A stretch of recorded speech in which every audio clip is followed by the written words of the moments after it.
I didn't plan to camp that far off the map. I just wanted to chase one quiet night. One of those nights where the fog hangs low and the road feels endless, and you can almost forget you exist. I was driving my converted Volkswagen through the Appalachians, past miles of forest that didn't care if you lived or died, the kind of green that swallows headlights, the kind of quiet that listens back. I'd been on the road for 2 weeks. I'd parked beside lakes, along ridgelines, behind shuttered diners, and once outside an abandoned church.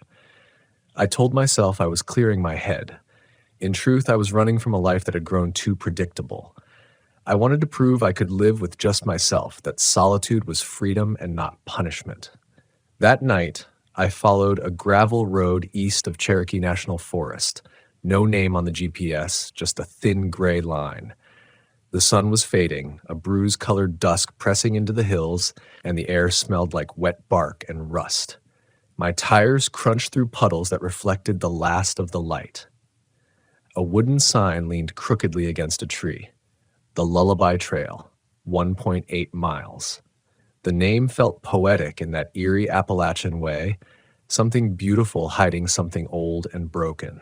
I figured it was just another forgotten trailhead, a small gravel turnout where I could park, cook, and sleep. I didn't know until later that locals had stopped camping there decades ago. I didn't know why. The road narrowed to 1 lane, then half a lane. Trees pressed in, dripping rain onto the windshield. My high beams flicked across something white, a birdhouse nailed to a trunk, painted with a blue moon and a child's name scrawled in fading letters. There were dozens more as I drove, each one different. Some carved from logs, some painted pink or yellow, some just plain wood with initials scratched into them. I parked where the road dead-ended. There was a clearing just big enough for the van, bordered by a stream and a collapsing picnic shelter. My phone had no signal, which didn't surprise me. I liked it that way, or at least I thought I did. The woods breathed around me, alive with chirps, trickles, the distant knocking of branches. I slid open the van door, stepped into the damp air, and stretched. The smell of moss was thick, almost sweet. I stood there watching the fog crawl through the trees, and for a moment it felt perfect. I made a small fire using what dry kindling I could find under the shelter roof. I heated some soup, leaned against the van, and listened. There was a rhythm to the woods, steady, calming. Somewhere deeper in the forest, something was whistling. A 2-note tune, faint and childlike. I figured it was just a bird, but it wasn't any song I recognized. When darkness settled fully, I climbed into the van, pulled the curtains closed, and laid back on the bed. Rain started tapping against the roof, soft at first, then harder. I drifted in that half-sleep state, awake enough to feel the hum of the wind, dreaming enough to forget where I was. That's when I heard it. 3 slow knocks, not on the door, but underneath, like knuckles against metal. I froze. The rain muffled everything. My heart kicked once, hard. The sound didn't come again. I told myself it was just water dripping from a branch, hitting the undercarriage.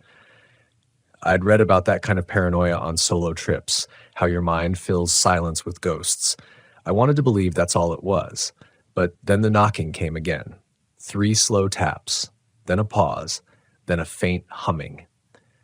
It wasn't coming from under the van anymore. It was coming from the trees. I sat up, holding my breath. The humming grew into a low tune, a melody that almost sounded like a lullaby, the kind a mother would hum to a baby, except the rhythm was wrong, too slow, too deliberate. The voice, if it was a voice, carried no warmth, just an eerie patience. I pulled the curtain aside just enough to peek through. The fog was so thick I could barely see beyond the fire pit, now dimming to embers. But I saw movement, a pale blur sliding between the trees. Then it stopped. A child's toy hung from one of the branches, a small wind chime made of bottle caps. It twisted in the wind, clinking in time with the tune. I watched it until I convinced myself the sound was coming from that it had to be the chime. Nothing else made sense. I locked the doors, turned off every light, and laid back down. The humming stopped. I waited. An hour passed. Then 2.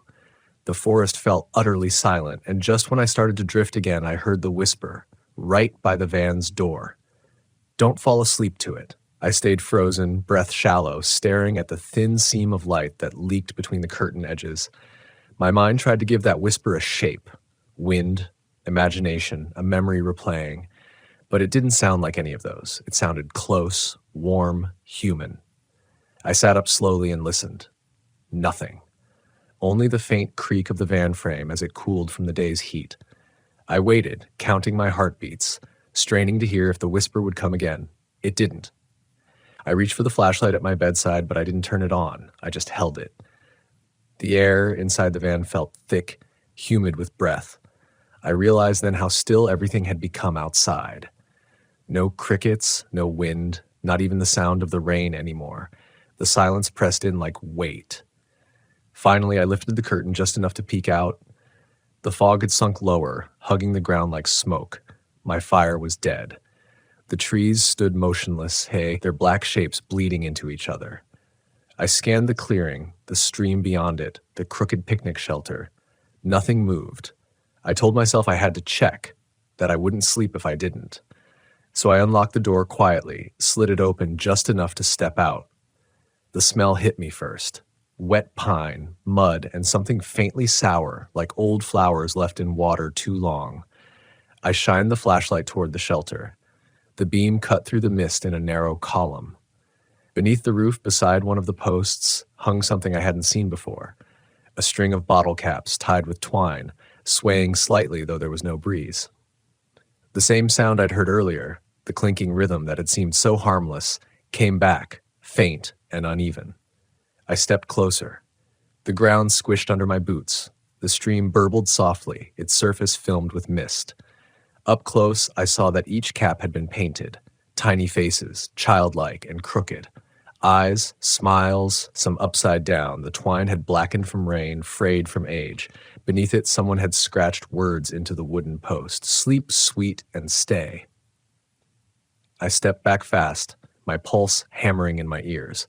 That's when I heard the tune again, from behind me this time, a low hum drifting from the woods, the same lullaby. I turned the flashlight toward the trees. The beam shook. For half a second, I thought I saw someone standing just beyond the fog, a figure small and still, their head tilted. But when I blinked, the shape was gone. My mouth had gone dry. I backed toward the van, my light darting across the tree line, waiting for the shape to reappear. Nothing. Only fog, fire pit, the reflection of my beam on the van's metal side. When I climbed back in, I locked the door again and sat there, flashlight off, trying to breathe quietly. My reflection stared back at me from the dark window, pale, wide-eyed, damp with sweat. I waited for dawn. I must have dozed off somewhere around 4, because when I woke again, the world had turned gray-blue and silent. The fog was thinning. Everything outside looked ordinary. For a moment, I almost laughed. The woods were the same as they'd been the night before. The van was fine. My gear was fine. The world hadn't shifted at all. It was just me. Still, I packed fast. My hands shook as I folded the camp chair, stuffed the blanket back into its bin. The only thing I didn't touch was the fire pit. The ashes were cold, and in the center of them lay something small and pale, a feather, curled at the edges, burned black at the tip. I didn't remember putting it there. When I started the engine, the van's Bluetooth connected automatically to my phone. It began to play the last track I'd listened to before sleep, a playlist of old folk songs I downloaded weeks ago. The first tune that came on was a soft, slow lullaby. My hand darted to shut it off, but before I could, I heard something layered under the music. A faint voice. Counting. 1, 2, 3. I turned the volume down to 0 and stared at the screen. The song's timer froze, as if the app had glitched. My stomach dropped. I put the van in drive and rolled down the narrow gravel path. The trees thinned. The morning light broke through, but my nerves didn't ease. Every curve felt too tight, every bend too blind. Half a mile down, I passed a wooden post marking a trailhead, the same one I'd seen when I'd entered. But now, the sign had changed.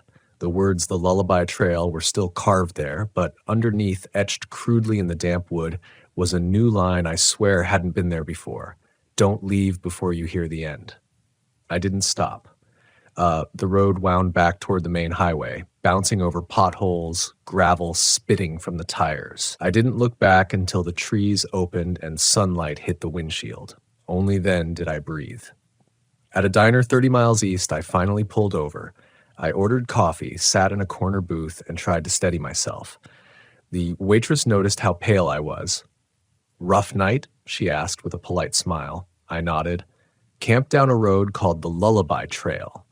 Her expression shifted instantly. "You shouldn't go down there," she said quietly. "Nobody camps there anymore." "Why not?" She looked out the window for a moment before answering. "You ever hear about the family that went missing there back in the 80s? I didn't answer. She went on anyway. 3 of them. Husband, wife, little girl. Folks said they stopped there overnight. Same road, same creek. Never found their van. Only thing they found were toys hanging in the trees. The locals started calling it the Lullaby Trail because, well, people said you could hear singing if you camped there." A woman's voice. Some thought it was the mother looking for her kid. She leaned closer, lowering her voice. "You didn't hear anything, did you?" I didn't know what to say. The coffee in my cup rippled as my hand trembled. "Just the wind," I lied. But I couldn't shake the sound that had followed me all morning, a faint hum under the road noise, as if something small and unseen was still singing in the corners of my mind. And later, when I finally parked that night at a new campground, a normal one, crowded with RVs and laughter, I sat in the van, listening to the night. The air was full of safe sounds again, laughter, dogs, a guitar strumming. But underneath it, almost hidden, came that same soft counting. 1, 2, 3, and then the hum. I didn't move. I sat in the driver's seat with my hands on the steering wheel long after the counting faded. The campground around me was alive with ordinary life.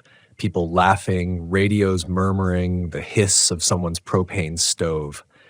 But I couldn't feel part of it. I kept waiting for that sound to come back, that low, humming thread that had woven itself through my nerves. I tried to tell myself it was exhaustion or the echo of fear. That's how the mind works. When you spend too many nights alone, it finds patterns in silence. I told myself that over and over until it started to sound like truth. Then I noticed something on the rearview mirror. It was just a smudge at first, a streak of mud, maybe from the gravel road. But when I leaned closer, I saw faint fingerprints, tiny ones, smaller than a child's. They ran in a curved line along the glass, like someone had pressed their hand there and dragged it downward. I wiped them away fast, heart hammering, telling myself it was just residue from when I'd loaded gear earlier. The glass cleared easily, but my hand kept shaking even after. That night, I stayed awake as long as I could. I cooked, cleaned the van, scrolled through old photos. Every time the air went quiet, I'd put on some music. I didn't care what kind, as long as it wasn't slow. When I finally lay down, I left the curtains open, letting the campground's glow seep in through the windshield. I thought that would make me feel safer, but all it did was let me see my reflection. Pale, eyes hollow from too little sleep. For a moment, it looked like someone was sitting behind me in the dark corner of the van. When I turned, the space was empty. Sometime before dawn, I dreamed of the fog. I was walking through it barefoot, hearing that lullaby coming from everywhere and nowhere. The trees were moving in slow rhythm to it, and ahead, just visible through the mist, was a Volkswagen van exactly like mine. The door was open, a soft yellow light spilling out. Inside sat a woman with her back to me, humming. A small child rested against her shoulder, asleep. The woman turned slowly, and when her face came into view, it wasn't a face at all, just a blur, shifting like smoke. Her voice came out of that emptiness. "Don't fall asleep to it." I woke gasping, the dream already fading. The campground was still. The sky was just beginning to pale. My phone's clock read 5:03 a.m. I made coffee, packed up early, and left before anyone else stirred. The highway stretched open and bright ahead of me. It should have felt like escape. Instead, I kept glancing at the passenger seat, half expecting to see something small and unseen sitting there.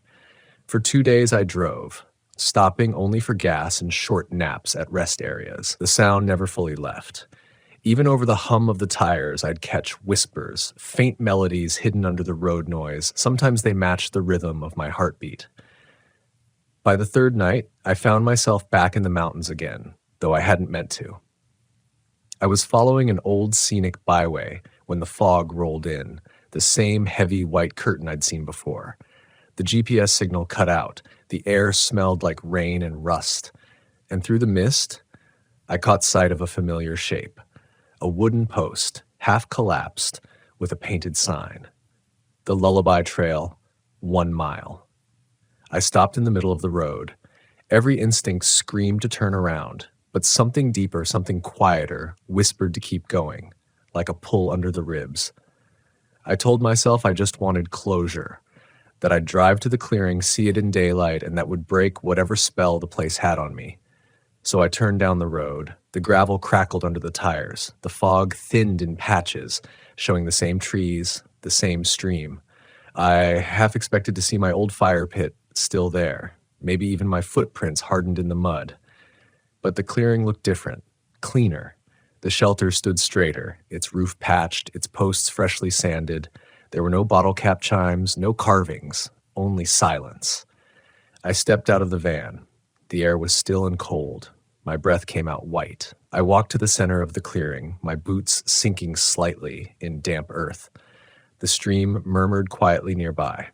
Then I saw the van. Not mine. An older model, faded orange and cream, tucked in the trees at the edge of the clearing.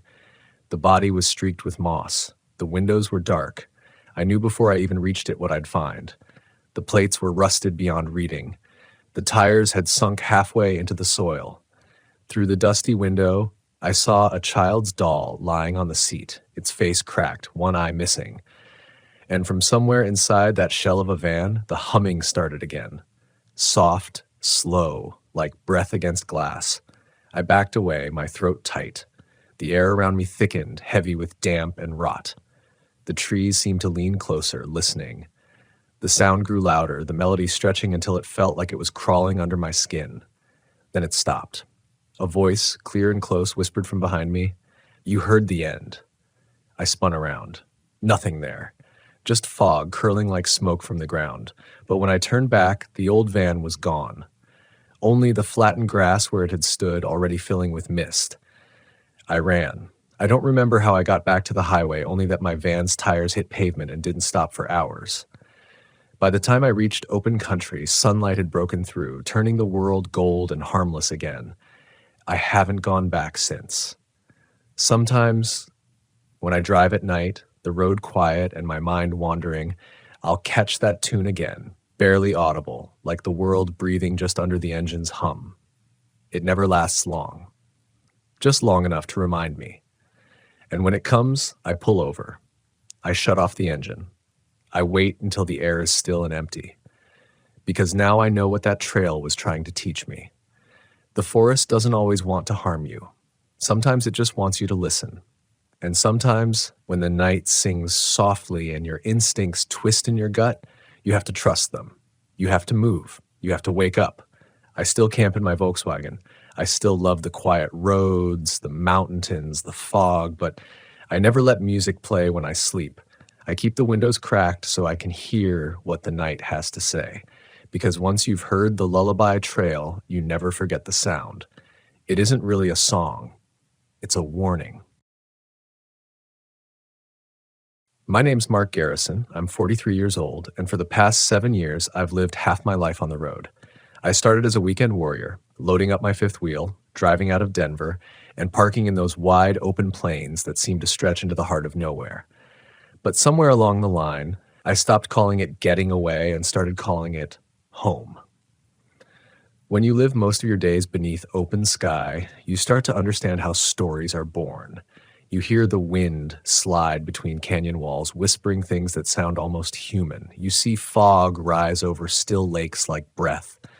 And you realize half the tales people tell about RV camping don't come from imagination. They come from something else, something seen, something felt.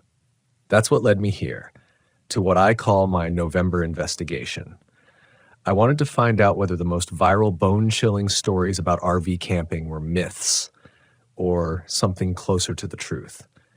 See, the internet is full of them. The vanishing campers of the Mojave, the midnight tapping outside the windows in Yellowstone, the empty campfires still burning when no one's there.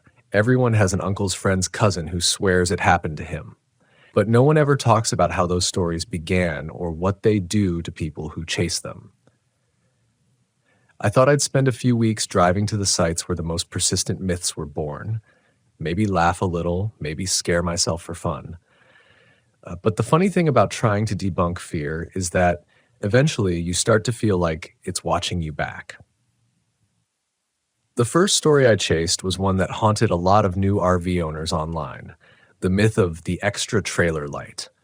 Folks on forums talked about how, on certain highways in the Rockies, an unregistered rig would appear in your mirror at night, same speed, same distance, no matter how fast you went.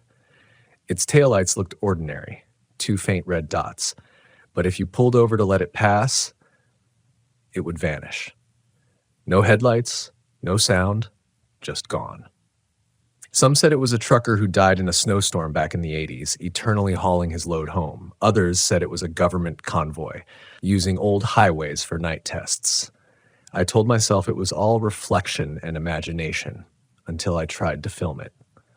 I set out in early November, somewhere off US 40, just east of Steamboat Springs. The air was sharp with cold, and the mountains were swallowing what little daylight was left. I just crossed a narrow ridge when my rear camera picked up two faint red lights about 30 yards back. I figured it was another traveler, maybe a hunter's RV, maybe a local with a trailer. But when I looked again, the lights were closer. My speed hadn't changed. The road was straight. The mountains pressed in, black silhouettes against a dull blue sky. I turned on my high beams, expecting the reflection to bounce off something. License plate, metal, anything. Nothing. Just those 2 red dots, pacing me like a slow, steady heartbeat. At first, I laughed it off. I even spoke into my phone recorder, narrating my test for later footage. If there's a ghost convoy, I said, maybe he just wants a road buddy tonight. But when I slowed down near the turnout, wide enough for 2 rigs to pull over, the lights didn't pass. They just disappeared. 1 second they were behind me, the next only darkness. No engine hum, no crunch of gravel. I waited there for almost 10 minutes, window half open, breath fogging in the cold. The only sound was wind moving across pine needles, soft, slow, like breathing. That night, I camped just outside Rabbit Ears Pass. It was below freezing, the kind of cold that humbles you. I'd parked near a group of hunters earlier, but by midnight their trucks were gone. I was alone. And at exactly 12:47 a.m., a soft tapping came from the rear of my trailer. 3 slow, deliberate knocks. I grabbed my flashlight and opened the door. No tracks in the snow, no movement. But when I looked toward the ridgeline, there they were again. 2 faint red lights, flickering in the dark, low and still like eyes level with mine. I didn't sleep that night. Instead, I sat by the window with the stove off, letting the trailer grow cold, waiting to see if they'd move. They didn't. They stayed exactly where they were, unwavering until dawn. When the sun finally rose, I stepped out, heart pounding, to look for tire marks. There were none. Only my own. Just snow, pine, and a horizon that felt much farther away than before. I told myself it was coincidence, a reflection. Maybe a hunter's thermal gear or some kind of survey drone. But when I replayed my dashcam footage later, something felt off. The lights were there, yes, but when I zoomed in, they weren't 2. They were 3. The third was higher, like someone holding a lantern, walking just beyond the camera's range. That's when I started wondering if these myths weren't myths at all, but memories, shared ones, passed around and reshaped. People like me might see something once, tell a friend, and the details grow teeth. Still, curiosity is a kind of sickness. Once it takes root, it demands more. So I drove south. The next stop was in New Mexico, a small RV park outside Taos, near a place locals call the Ridge of Echoes. The legend said that campers there would hear voices repeating their own conversations hours later, even when the park was empty. The owner, an old Navajo man named Ellis, told me most people left after one night. "Sound don't move right here," he said. "It circles back. What you say don't stay said." He laughed when I mentioned the internet calling it haunted. "Not haunted," he told me, "just listening." I parked on the edge of the ridge facing the desert. The horizon was a bruise-colored line fading into purple dusk. I cooked dinner, played a little music, recorded voice notes for my project. Around 11 p.m., I shut everything off and stepped outside. The desert was dead quiet, no wind, no crickets, just that kind of stillness that makes your skin too aware of itself. I said, half joking, "All right, Ridge of Echoes, let's see if you're real." Nothing. I laughed. Then, maybe 5 minutes later, from somewhere behind me, a voice repeated it. My voice. Same words, same tone, but slower, cracked as if dragged through gravel. I turned my flashlight toward the ridge. Empty desert. My heart raced, but I stayed still, listening. Another sound came next, low, drawn out, like someone trying to breathe through water. Then it said again, "Let's see if you're real." I remember whispering to myself, "Don't answer," and I didn't. I went back inside, locked the door, and waited until morning. When dawn broke, the world looked normal again. The sun was golden and forgiving. I packed my things and drove to Ellis's trailer to say goodbye. Before I could tell him what I'd heard, he nodded and said, "It spoke back, didn't it?" I froze. He smiled, not kindly, not unkindly, just like someone who'd heard the same story too many times. "Don't worry," he said. "It only talks when it's been lonely too long." That night, parked miles away in an empty rest stop, I replayed my recordings. At first, just static and wind. But near the end, a faint whisper crept through the speakers, distorted, like a voice traveling underwater. It said, "Don't leave me here again." And that's when it hit me. These weren't just ghost stories or myths. They were warnings. Not about monsters or hauntings, but about the thin places we pass through, the ones that remember sound, memory, or light long after we've gone. And maybe in chasing them, I wasn't just investigating myths. Maybe I was disturbing something that had been waiting to be heard again. I told myself I'd take a break after that, head east, clear my mind, spend a few quiet nights where the only thing watching me was the wind. But curiosity, I've learned, doesn't fade with fear. It feeds on it. Every time I thought about what I'd heard on that recording, something in me wanted to know what other myths might hide a kernel of truth. By the time I reached Oklahoma, the road felt endless. Flat ribbons of asphalt stretching between yellowing fields and gas stations that hadn't changed since the 90s. It was there that I heard about the Still Campground. Locals in Elk City swore it was cursed. The story went that an RV family had vanished there in 2007, their rig found empty, engine still running, food on the table. The only clue was a note on the fridge that read, "Stay still when the wind stops." I found the site through an old forum. It wasn't on any map, but a set of coordinates led me to a small dirt road cutting through overgrown grass. The trees pressed in so tightly that the sunlight turned green, filtered through 1,000 trembling leaves. At the end of the road, I found the clearing, a half-collapsed picnic table, an old stone fire ring, and the faint outline of tire ruts long since filled with weeds. I parked my rig, killed the engine, and waited. The wind that day was restless, flicking dry leaves against my windshield. I kept thinking about that note. Stay still when the wind stops. It sounded absurd, like a ghost story for campers who wanted to feel brave. But as dusk fell, the air shifted. The wind dropped suddenly, as if a giant hand had cupped over the forest. Silence poured in, heavy and full.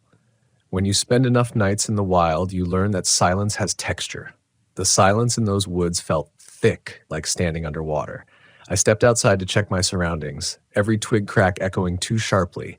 The air didn't move, the trees didn't sway. I whispered, "Okay, wind, any time now." Nothing. Then something rustled behind the tree line, slow, deliberate, like someone walking barefoot through dry grass. I shone my flashlight into the dark. The beam cut across trunks and brush, but nothing reflected back. I remember the sound that came next, 3 breaths. Human, steady, close enough that my body froze before my mind caught up. I turned off the light and stood still, remembering the note, "Stay still when the wind stops." Every instinct screamed to move, to run back to the rig, but I stayed rooted, feeling my pulse pound through my fingertips. The air thickened. My breath clouded in front of me, though the night wasn't cold. Then, faintly, the sound of footsteps circled me, soft and wet, as though something was walking in mud that wasn't there. It passed behind me once, twice, 3 times. Then the wind came back, sudden and hard, whipping through the trees with a groan. The sound vanished with it. Just gone. I didn't even realize I'd been holding my breath until my knees gave out. I left before sunrise, didn't bother with breakfast, didn't even close the cupboard doors that had swung open in the night. As I pulled away, I looked in the side mirror, and I swear for a split second I saw movement in the clearing. A figure standing perfectly still among the trees, its outline trembling in the wind like smoke, trying to remember its shape. I didn't talk about that night for weeks. I told myself it was fear, exhaustion, maybe even some kind of audio trick, the forest playing with acoustics. But something deeper in me knew better. Because when I checked my dash cam later, there was a moment, just one frame, where something tall and pale stood at the edge of my headlights, looking straight at the camera. No eyes, no mouth, just stillness. I could have stopped the investigation there. Should have, maybe. But fear has a strange way of rewriting what we consider safe. Every news story I found online, every debunked myth, felt like a door left half open, and I needed to know what was behind them. The next one took me north into South Dakota. The story this time was called The Voices of the Dam. It centered around an old, decommissioned RV park near Pactola Reservoir, where, according to locals, strange things began after the government flooded part of the valley. They said the foundations of the old camp still lay beneath the water, and on calm nights, when the moon hit just right, you could hear radios playing from the deep. It was the kind of legend that sounds poetic until you're standing there alone. The air smelled of wet stone and old pine. I parked near the shoreline, close enough to see the dam lights glinting across the water. Everything was quiet, too quiet for a place with so much supposed history. At around midnight, I stepped outside. The moon was bright, the water glass smooth. Then, from somewhere out on the lake, I heard a faint sound like static, followed by music. Tinny, old-fashioned, maybe a radio from the 1960s. The song was something I didn't recognize, but it carried a melody that felt familiar, warm, almost nostalgic. I stood there listening, trying to locate the source. The sound seemed to move closer, carried by the surface of the water, and then, abruptly, it cut out. Silence again. But after a few seconds, I heard a new voice. A man's voice. Distant but distinct. He said, "Don't turn it off this time." The words froze me. I hadn't spoken. My own radio was off. The sound had come from the lake. I took a step back, my foot crunching over gravel. The voice came again, closer now. "You turned it off last time, Mark." Hearing your own name spoken by something unseen is like falling through your own body. I ran for the rig, slammed the door, and killed every light. My heart was punching through my chest. I didn't know what was worse, the possibility that someone was out there, or that something remembered me. I stayed up till dawn, gripping the steering wheel like it could anchor me to reality. When the light finally broke, I stepped outside again. The surface of the lake was still, but right at the edge, where the water met the gravel, there was a small, half-buried transistor radio. Rusted. Broken. Its dial stuck between 2 stations. I picked it up, and when I turned it over, scratched faintly into the back panel were the words, "Don't turn it off." I left South Dakota that morning with more questions than answers. Every myth I'd chased so far had given me something real, something physical. Red lights, a voice recording, a note, a radio. It was as if the stories wanted to prove themselves to me, to make me remember them. That's when I began to realize the danger of this investigation wasn't in disproving the myths. It was in believing them, because once you do, they stop being stories. They start being invitations. And by the time I reached my next destination, An abandoned RV park in northern Arizona, I already felt like something was following me. Not in the mirrors, not in the dark outside the rig, but in the spaces between silence. The road into Arizona felt different, like the land itself was waiting. The canyons rose higher, red cliffs casting long shadows that seemed to follow me even when the sun shifted. I drove through stretches of road where no radio signal reached, no cell phone bars flickered alive. It was the kind of emptiness that gets under your skin, that makes you think the world could fold in on itself and no one would ever notice.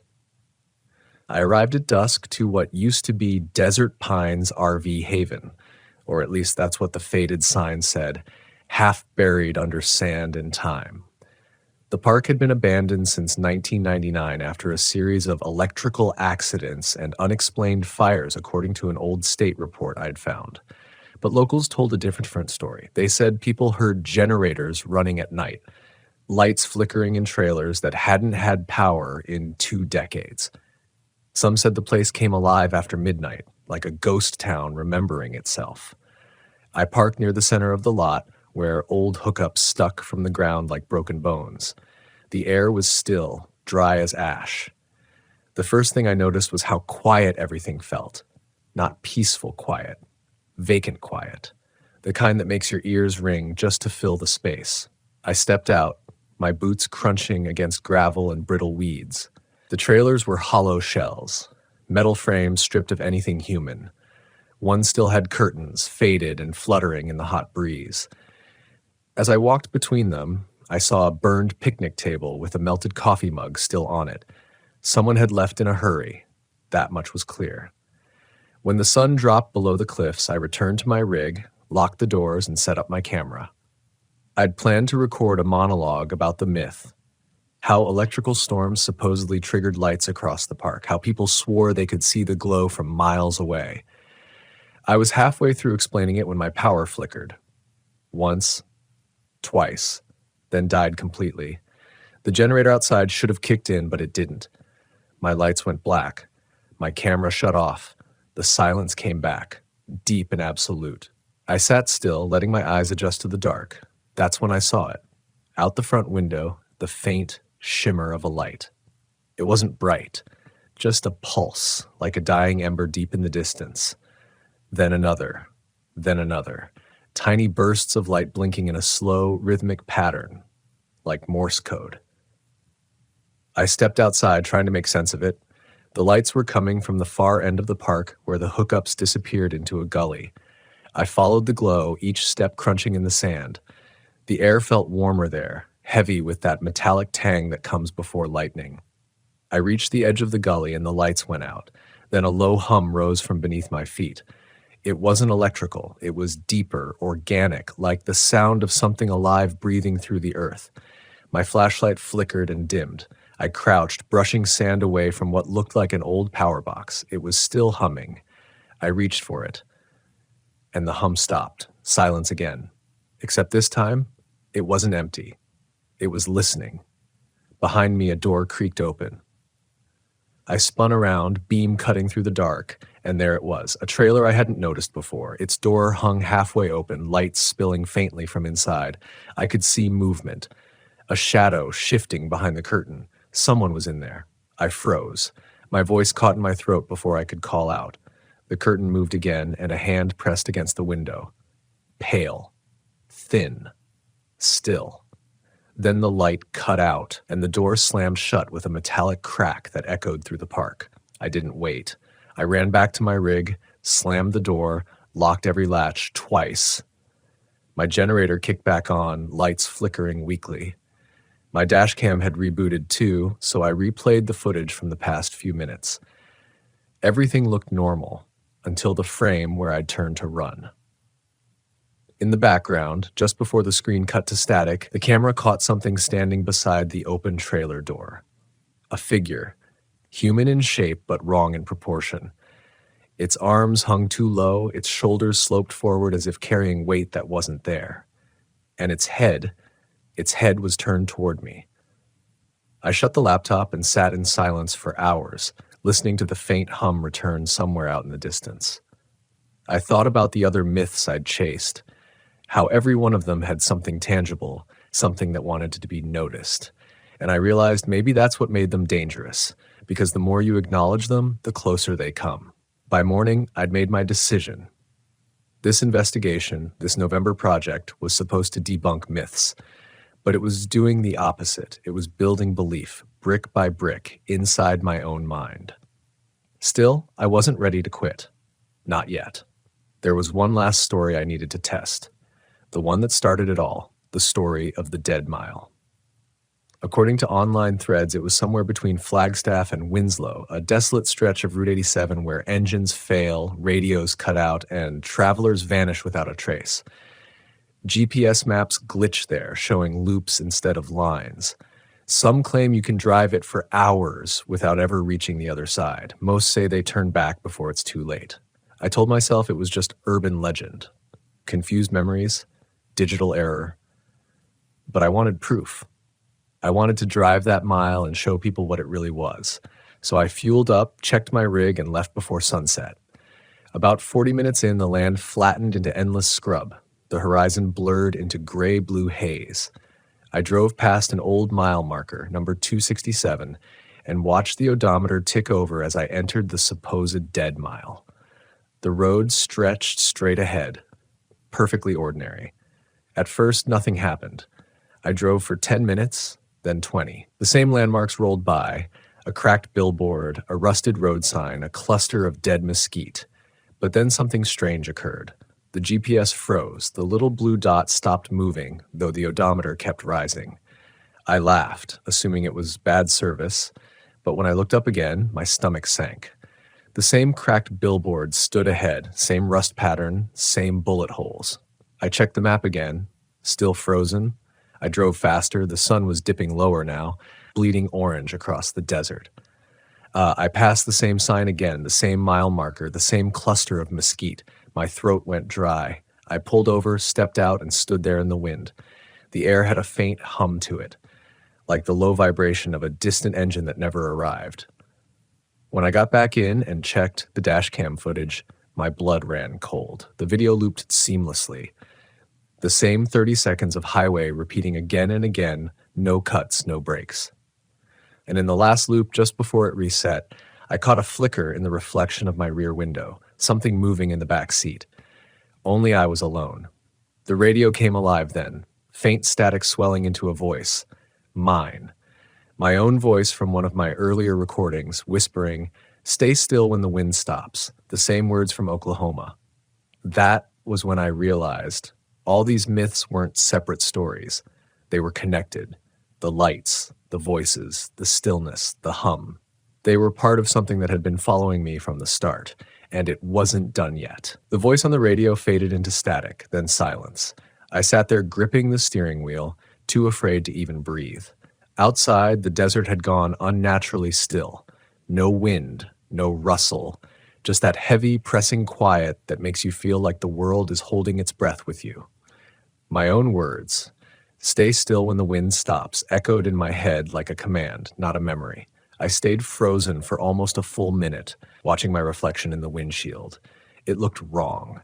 The light was fading fast, and in that dim glow, my own face seemed slightly delayed, as though it was trying to keep up with me, but lagged just behind.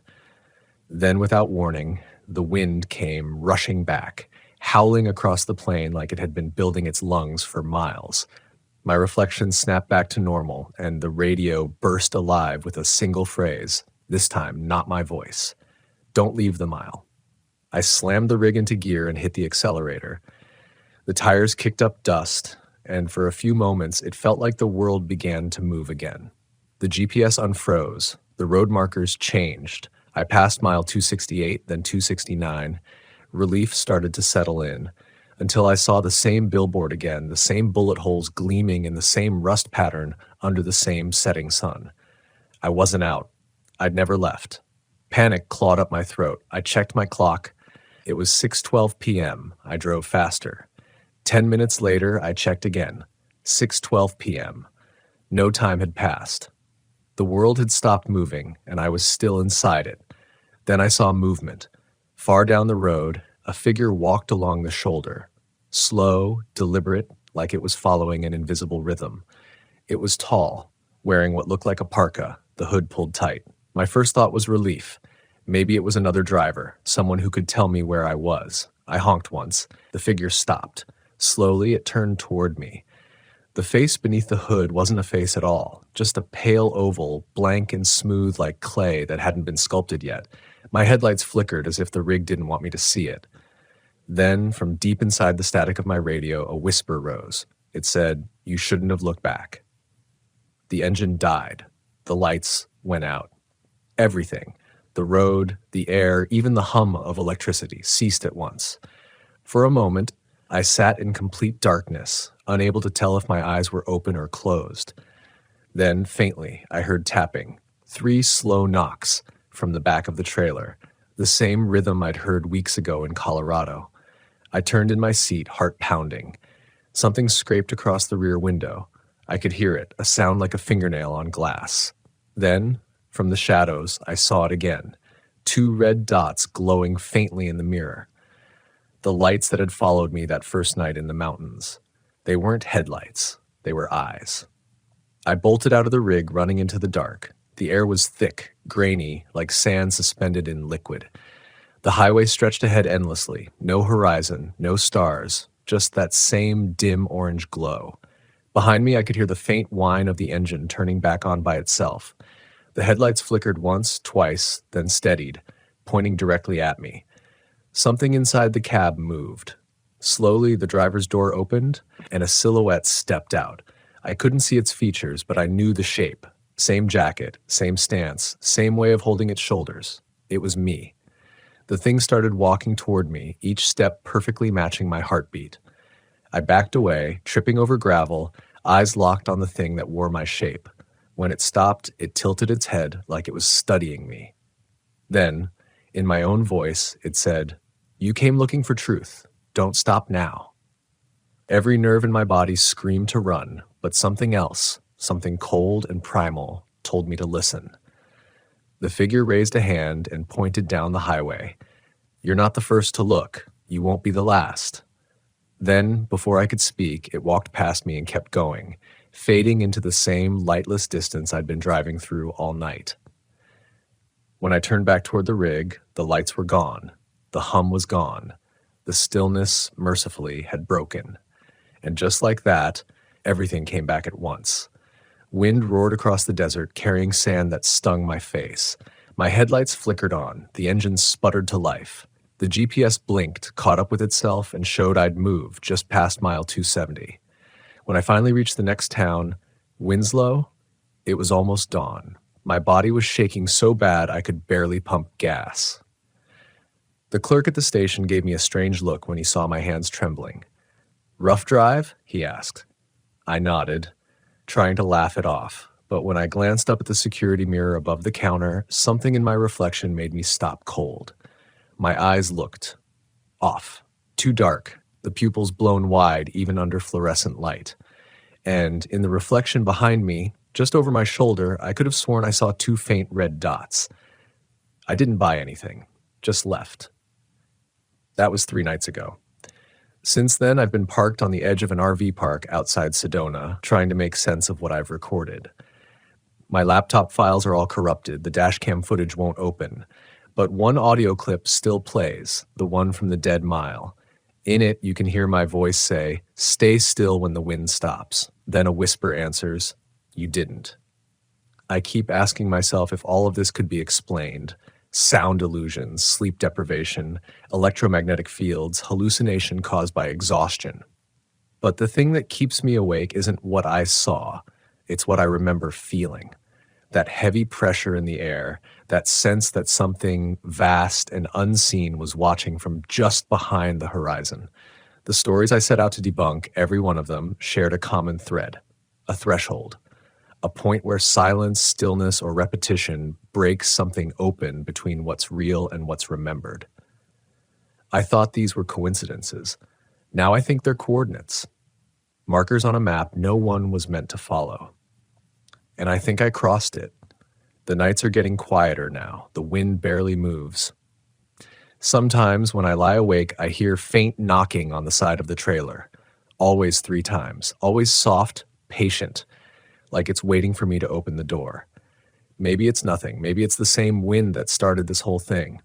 Or maybe the myths we try to disprove don't vanish when we stop believing. They wait silently for us to start listening again. So if you're out there, if you're planning your next RV trip and you hear one of those old stories about the still campground or the red lights or the road that never ends, don't laugh. Don't test it. And whatever you do, don't stop when the wind stops. Because once it does, you might never start again. I always thought the people who talked about RV park cults were exaggerating. Ghost stories for the road, meant to scare you away from the cheaper campgrounds.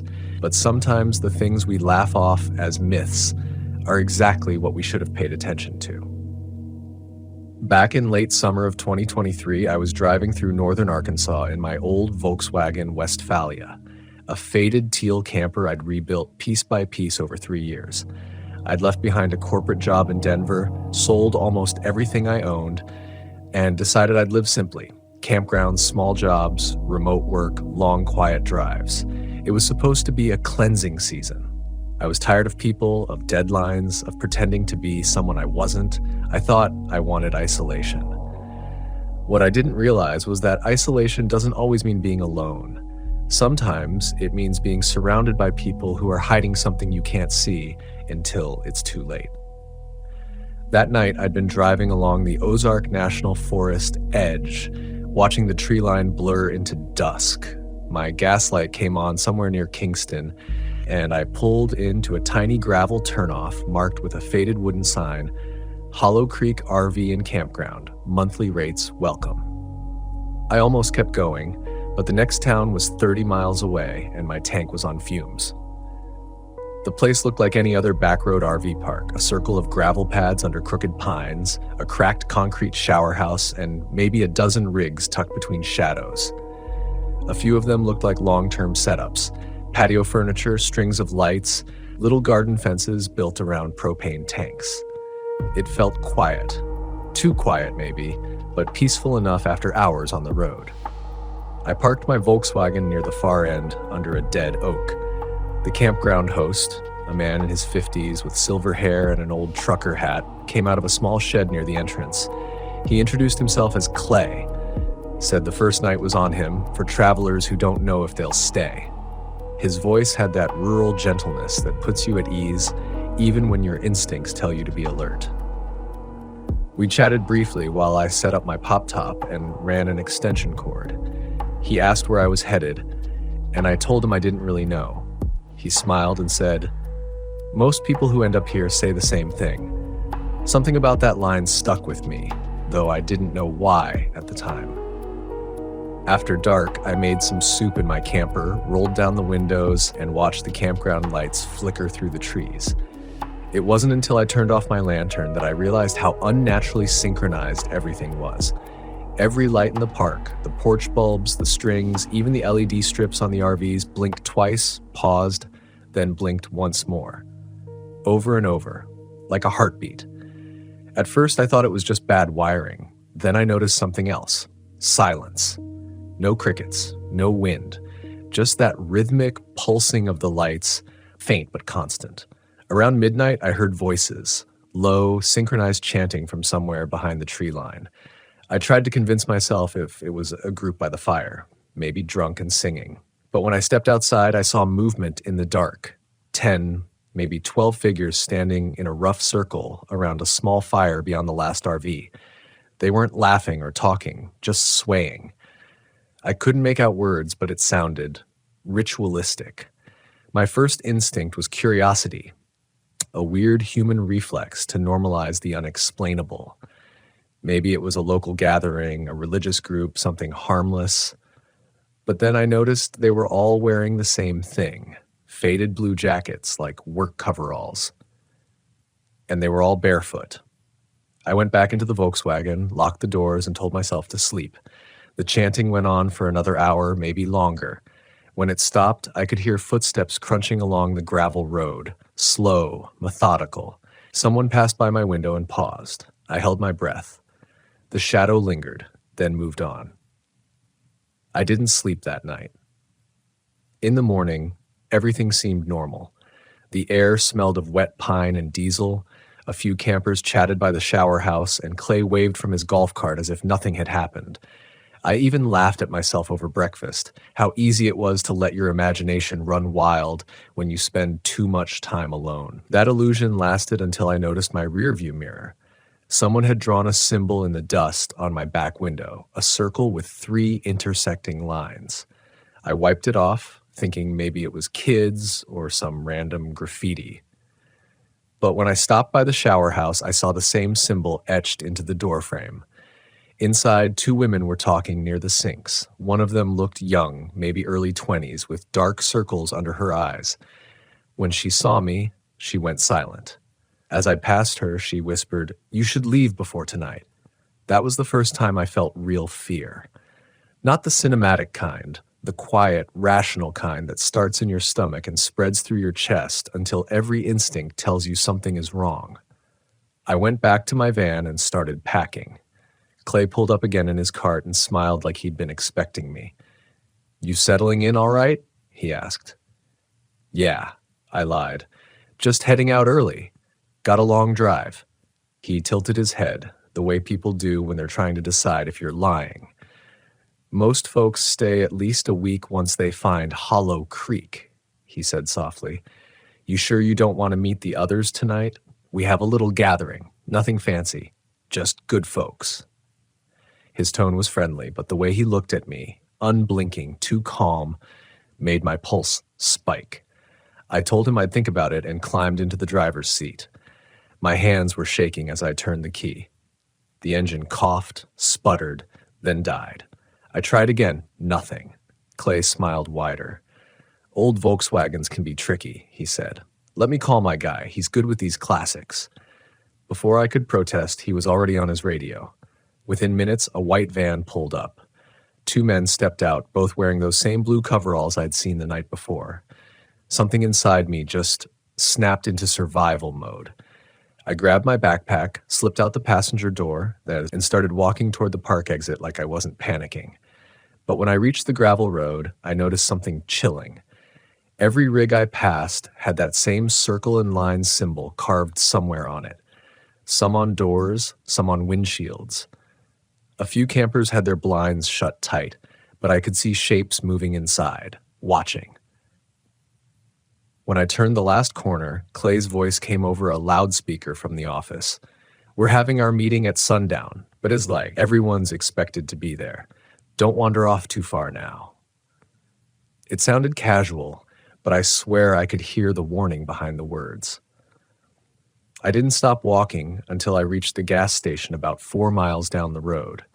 The cashier said the nearest tow truck wouldn't come out that far after dark. "Too many incidents," he said vaguely. So I waited there until the sun dipped behind the hills, watching that same dirt road disappear into blackness. And then I saw headlights. 2 sets, moving slow. They pulled off the highway and parked across the street from the gas station. A white van and Clay's golf cart silhouetted against the store's neon sign. That's when I realized I wasn't just being paranoid. They knew I hadn't gone back. And they were waiting. I told the cashier I needed to use the restroom, but really I just needed to breathe. My hands were trembling so badly I could barely grip the sink. The fluorescent light flickered above me, steady, then fading, then buzzing again, and for a split second I thought it was happening again. That same synchronized pattern from the campground. But it was just bad wiring. Just bad luck. When I came back out, the white van and golf cart were gone. The cashier, a tired-looking man in his 40s, didn't even seem to notice. He was counting bills at the register, humming softly. When I asked if he'd seen the vehicles, he just shrugged. "We get weird folks from that park all the time," he said. "They usually don't bother anyone unless you go back." I asked him what he meant by "go back," but he didn't answer. Just stared at me a little too long, like he wasn't sure if I was someone he could talk to. Finally, he muttered, "They don't like outsiders, that's all." Then he looked out the window as if realizing he'd said too much. I spent that night in the Volkswagen right there in the gas station parking lot. I wanted to keep driving, but the engine still wouldn't turn over, and there was no tow service until morning. Around midnight, I woke up to tapping on the window. Soft, rhythmic. 3 knocks. Pause. 3 more. I froze. My hand reached for the flashlight, but I didn't turn it on. Through the condensation, I could see a faint outline. Someone standing just outside the driver's door. Too still, too patient. The tapping stopped. Then slowly, whoever it was dragged their fingers across the glass, a long, squeaking scrape that made my skin crawl. I whispered to myself, "Don't move." And somehow they heard it, because the next sound was laughter. Low, controlled, familiar. Clay, I heard his voice through the door. "You forgot something, friend. Can't leave without joining the circle. Everyone's waiting." My throat went dry. I didn't answer, didn't move. After a few seconds, he knocked again. One slow, deliberate knock this time. Then his footsteps faded into the night. When I finally dared to look, the window was clean. The dust that had been on it earlier, gone. Except for one thing. That same symbol again, traced with a fingertip, glowing faintly in the reflection of the gas station lights. At sunrise, a tow truck finally came. The driver, a gruff man with a cigarette behind his ear, took one look at my camper and said, "You come from Hollow Creek?" I hesitated. "Yeah, why?" He spat on the ground, eyes narrowing. "Should have stayed away from that place. I've hauled out 3 vans from there this year. None of the owners ever came back for them."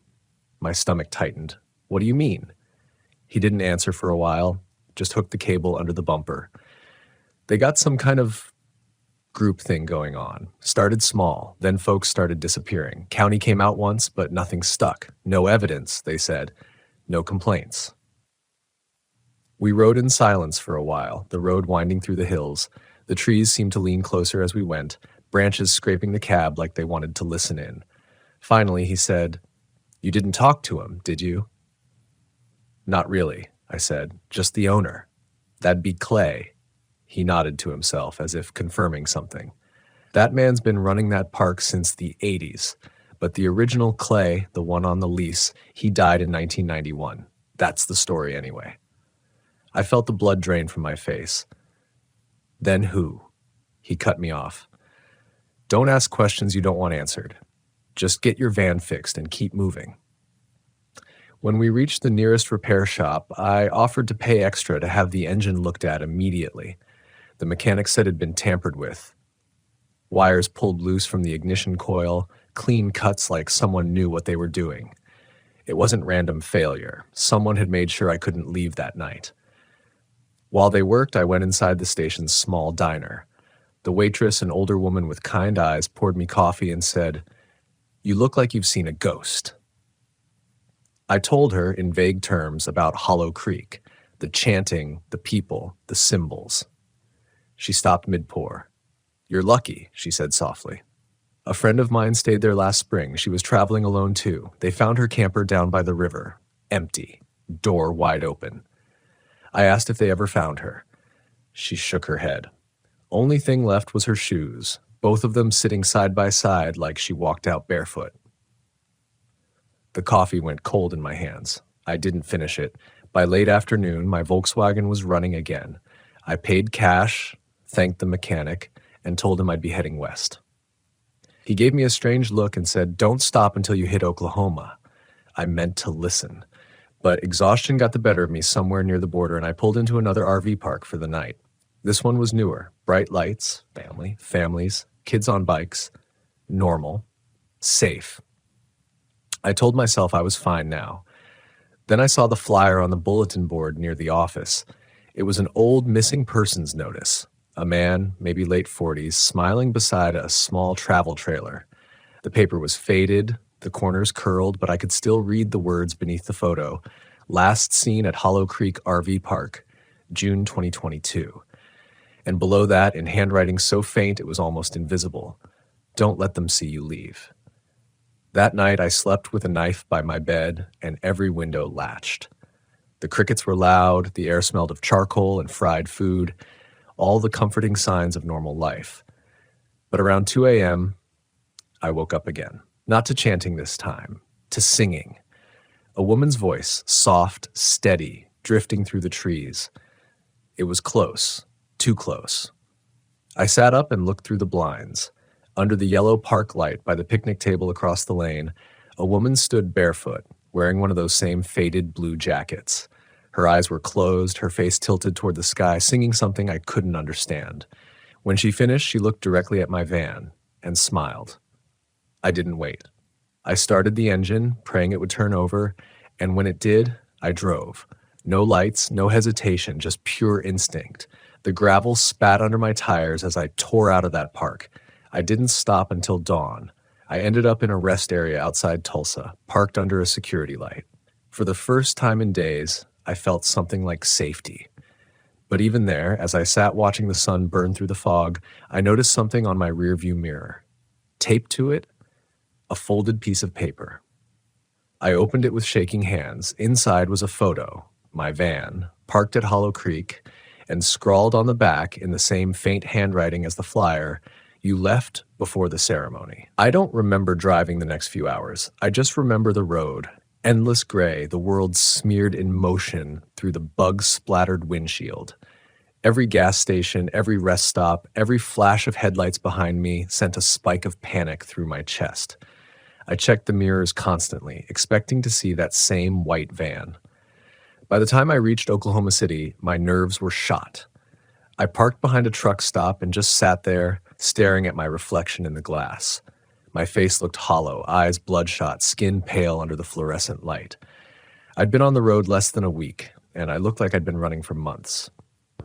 But fear owns a strange half-life. When it lasts long enough, it stops feeling sharp. It becomes dull, heavy, something that sits inside you like a stone. I wanted to believe I'd escaped, that whatever that place was, it couldn't reach me now. I kept telling myself, they can't follow everyone. They can't know where everyone goes. And then 3 days later, I found the mark again. This time, it was carved into the paint on the passenger door. That same circle with 3 lines through it. Clean, centered. Not dust. Not random. Whoever they weren't done. I started researching Hollow Creek on trying to find anything, but there was nothing. No official listings, no reviews newer than 2018. The last archived mention I found was from a local travel forum, a thread about quiet rural campgrounds in northern Arkansas. The post had 3 replies. The last one read, "Don't go to Hollow Creek. They don't let you leave." No one responded after that. I couldn't shake the feeling that they were everywhere, scattered across states, hiding behind campground signs and hospitality smiles. You'd never know until you parked, until you stayed that extra night, until you noticed the silence. A week later, I headed west again. The Volkswagen ran fine, but every sound, every rattle in the cabinets, every gust of wind made me flinch.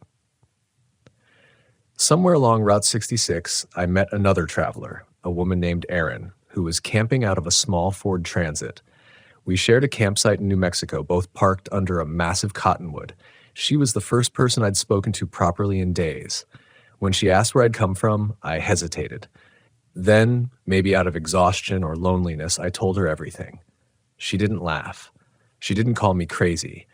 Instead, she nodded slowly and said, "You're not the first person to tell me about them." That stopped me cold. She told me she'd been at a campground outside Little Rock 2 years before, a place that felt too perfect, too quiet. Every night, people gathered by the same fire pit, chanting softly, saying it was for cleansing the road spirits. She thought it was just a ritual, something harmless, until one of the travelers there, a young guy named Mateo, went missing.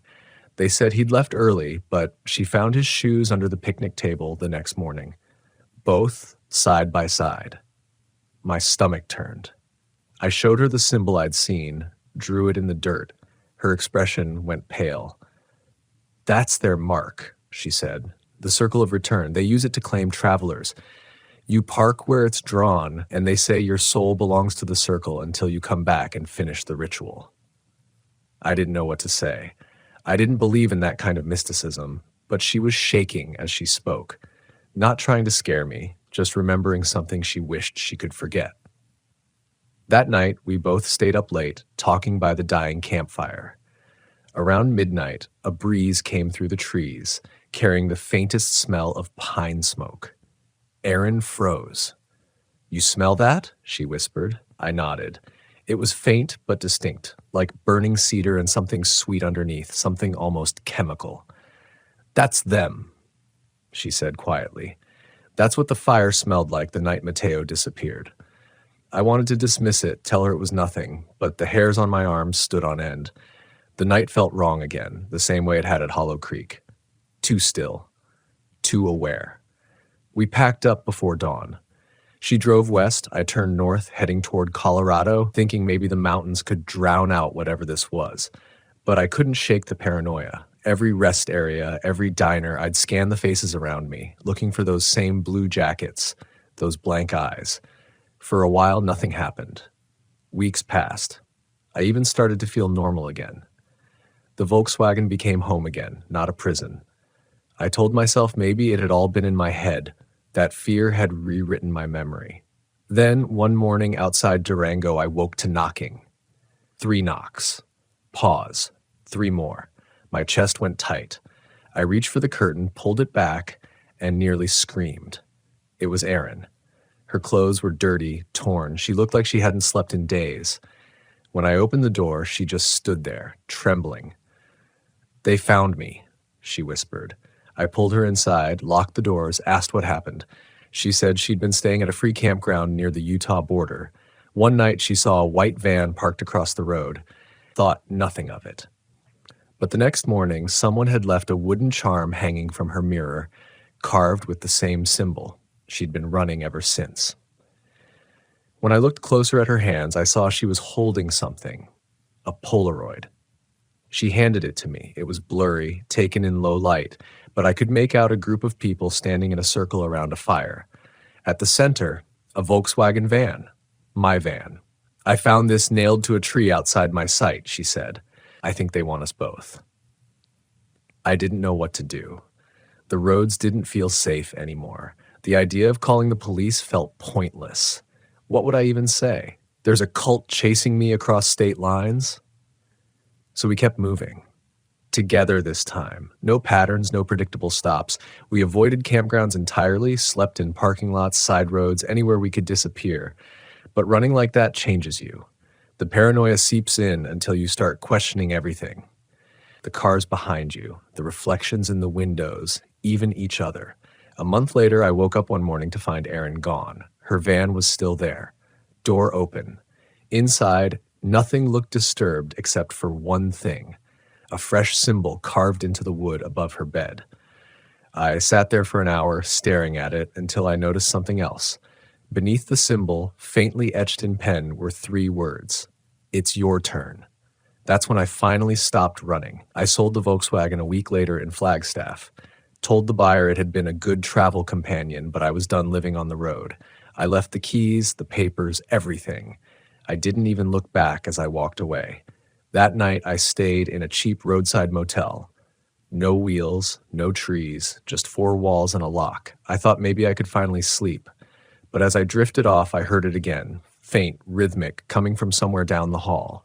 3 knocks, pause, 3 more.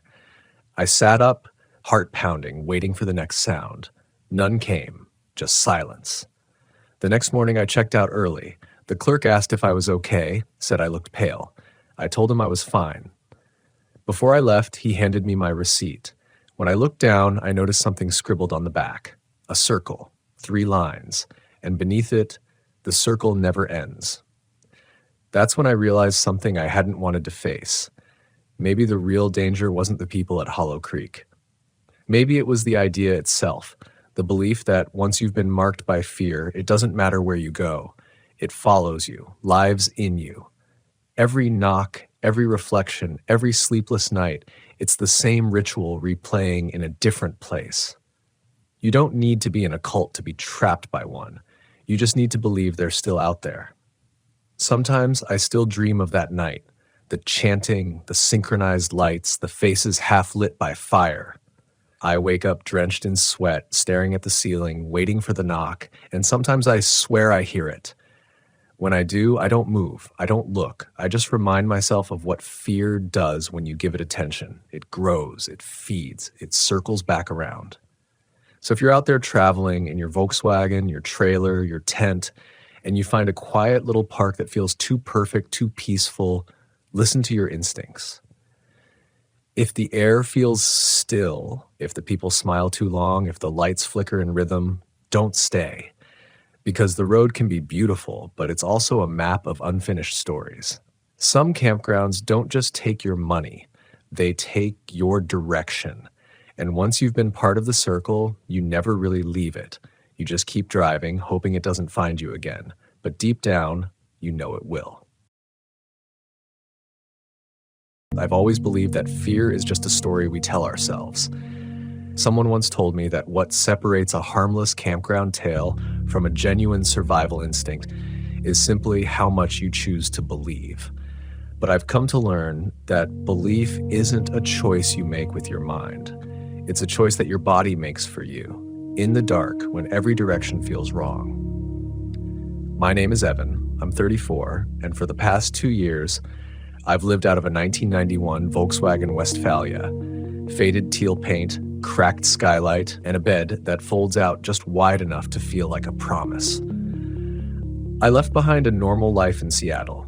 Good salary, small apartment, predictable routine. People said I was chasing freedom. I never corrected them. It's easier than admitting the truth. I was running from something I couldn't explain. Not a person. Not a mistake. A moment. A single moment I replay every night before I fall asleep.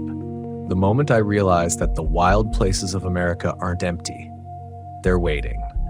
I've spent the past few months traveling through the Southwest, dusty highways lined with scrub brush, campgrounds that look abandoned even when they aren't, and nights so silent I feel an intruder in someone else's dream. Most people pick campgrounds based on proximity to lakes or good reviews. Me? I pick the ones that other campers warn me about. The ones with whispered stories, because I'm trying to understand something that happened to me last winter, deep in the Rockies. Something I need to either prove was real or finally bury. A few nights ago, I found myself at a campground that didn't exist on my map. The main road had been closed because of flooding, and the detour led me into a valley framed by jagged black mesas. There were no signs, no ranger station, just a rusted chain that had been left unlatched across the entrance. Beyond it, a handful of faded picnic tables and fire rings sinking into the dirt like old bones. The sun was already bleeding into the horizon when I parked the van beneath a scraggly cottonwood. The nearest town was 40 miles behind me. The nearest person, if I was lucky, even farther. I told myself I'd only stay one night, just long enough to rest and plan a new route. I heated a can of chili on my camp stove, watching the steam rise in thin, ghost-like threads. The air had that late autumn sharpness to it, as if the desert itself was inhaling, preparing for the cold. Everything looked normal at first. My nerves relaxed, my breathing slowed, but then the quiet settled in, a kind of quiet that felt wrong, like the entire valley was holding its breath. No insects, no wind, not even the faint ticking of cooling engine metal.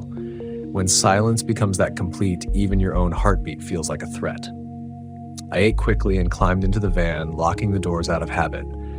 Not fear.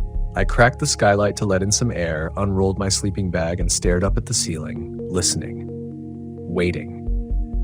Because that's the thing about fear. It doesn't show up loudly. It creeps.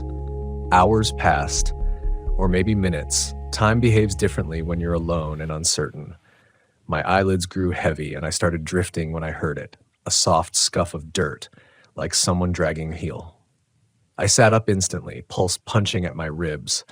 My first instinct was to explain it away. Animals roam at night, wind moves rocks, the earth shifts. It could have been anything. But then I heard it again, closer. I leaned forward, trying to see through the fogged-up windows. Nothing. Just the vague outline of mesas against a moonless sky. I rubbed the glass and peered harder. That's when I noticed it, a single pinpoint of light, far out in the darkness. Too low to be a star. too still to be a vehicle. It hovered there like an ember pressed into the night. I told myself it was probably a reflection from my own lantern, but the lantern was off. Fear is a translator. It turns the ordinary into a warning, and my body understood something that my mind refused to. I wasn't alone in that valley. I pulled the blanket tighter around me and tried to rationalize. I wasn't trespassing. This was public land. People hike at night all the time. Maybe someone else got lost on the detour. Maybe they needed help. But then the light flickered. Not like a flame, more like signaling. A pulse. A pause. A pulse. It reminded me of someone trying to remember a pattern they once knew. My stomach tightened. I reached for my phone, though I already knew there'd be no service. Just a single mocking bar with a line through it. The universe's way of saying, you wanted isolation. Here it is. I slid down into the bed, trying to make myself small. The scuffing noise started again, circling this time. Slow, deliberate footsteps around the van. The kind of steps people take when they're studying something, deciding how to proceed. My breath caught in my throat. I wanted to shout, to make noise, to let whoever or whatever was out there know that I wasn't asleep. But fear pinned me still. Something brushed the side of the van. A single fingertip, maybe. Testing the metal. Testing me. I clenched my fists so tight my nails dug half moons into my palms. A memory resurfaced, that winter night in the Rockies, but I shoved it back down. Now wasn't the time. Now was survival. The footsteps paused at the rear of the van, where the engine compartment sits. I imagined someone crouching there, feeling the warmth of the motor, confirming how recently I'd arrived. The light in the distance dimmed, then vanished entirely, as if whoever signaled had decided that communication was done. I held my breath. Silence. Then a faint sound, not outside but above, a gentle tap at the skylight, like a knuckle, testing the lock. 3 taps, then nothing. I counted to 10, then 20, then 60. No movement, no scraping, no footsteps returning. Eventually, exhaustion overpowered adrenaline. My eyes closed without permission. The last thing I remember before sleep took me was the faintest whisper of wind, carrying with it the metallic scent of rain and something else, something sour. The smell of skin left too long in the sun. When morning finally came, I woke to brightness and a pit in my stomach. My first thought was that I dreamed the entire thing. My second thought shattered that hope, because on the dusty roof of the van directly above where I slept were 3 small fingerprints smudged into the condensation. Not child-sized, but not quite adult either. Too narrow, too long, pressed hard enough to leave streaks, like someone testing the strength of their grip. I swallowed hard, the taste of fear rising like bile. As I stepped outside, stretching stiff muscles, I scanned the valley. Empty. Still, nothing but the same silent mesas watching over me, pretending innocence. But the footprints circling my van, shallow, barefoot impressions in the dirt, told me that whatever walked around me last night wasn't a product of imagination or air pressure or wind. It was real, and it had come right up to me while I slept. I packed quickly, threw everything haphazardly into cabinets. I didn't even make coffee, and I always make coffee. But as I started the engine, I noticed something else. A thin strip of silver duct tape stuck to the passenger window. A single word written on it in black marker. Stay. My hands trembled against the steering wheel. The message could have meant anything. Stay calm. Stay aware. Stay safe. But that wasn't how it felt. It felt like a command, like someone telling me that my leaving wasn't part of the plan. I peeled the tape off and dropped it into an empty cup, trying to convince myself it was some kind of prank. But pranks require witnesses, and there was no one here to laugh. As I drove away, gravel popping beneath my tires, I glanced in the rearview mirror. The valley shrank behind me, returning to its quiet wait. No figures running after me, no lights chasing the van, but the unease didn't shrink with the distance. It only grew. Because I realized something simple and terrible. If someone wanted to hurt me, they could have. Whatever walked around me last night wasn't trying to get inside the van. It was trying to see if I'd invite it in. I kept telling myself that once I got back on the highway, Once I put enough miles between me and that silent valley, everything would make sense again. Morning light has a way of erasing the monsters we imagine in the dark. But the fear didn't dissolve with the sunrise. It clung to me, sticky and persistent, like that strip of duct tape still sealed inside my coffee cup. Every few miles I'd glance over at it, this ordinary piece of trash that had turned into a message I couldn't decode. The plan was simple: drive north until I found a real campground, one with other vans, maybe some retirees grilling burgers, dogs barking, kids on bikes. Community, even a flimsy one, felt like safety. But the road twisted through miles of empty desert, and with each bend, the realization set in deeper. I wasn't heading toward people. I was heading further into isolation. Hours passed without seeing another vehicle. The sky turned overcast, swallowing the sun behind dull sheets of gray. The weather app said clear skies for hundreds of miles, but my eyes said otherwise. Clouds gathered fast, unnaturally fast, condensing like smoke from an unseen fire. Soon shadows stretched across the road, casting everything in a muted, metallic gloom. That's when I noticed something behind me, a small figure on the road. Too far to make out clearly, but upright. Human. I slowed, squinted at the mirror. The figure stood completely still. No vehicle nearby, no motion, just there, waiting. I accelerated, telling myself not to look again, yet I did. And when I did, the road behind me was empty. Maybe they stepped off the shoulder, maybe my fear was projecting shapes into heat haze. Either way, my heart wouldn't slow back down. By the time I reached the next marked campground, a place called Red Cliffs Rec Area, my nerves were frayed. A wooden sign welcomed me like an apology. A gravel loop, a few covered picnic tables, and an old brown pay box. No ranger, no other campers. It wasn't the community I'd hoped for, but at least it wasn't Silent Valley. I parked under a wide red sandstone formation carved by wind into shapes that looked almost like faces. The air felt warmer here. A soft breeze brushed the cottonwoods, making leaves whisper secrets. I tried to take comfort in that sound. Tried to pretend it was normal. I forced myself to go through the familiar motions, open the sliding door, unfold a camp chair, boil water. Routine is a life raft for the anxious.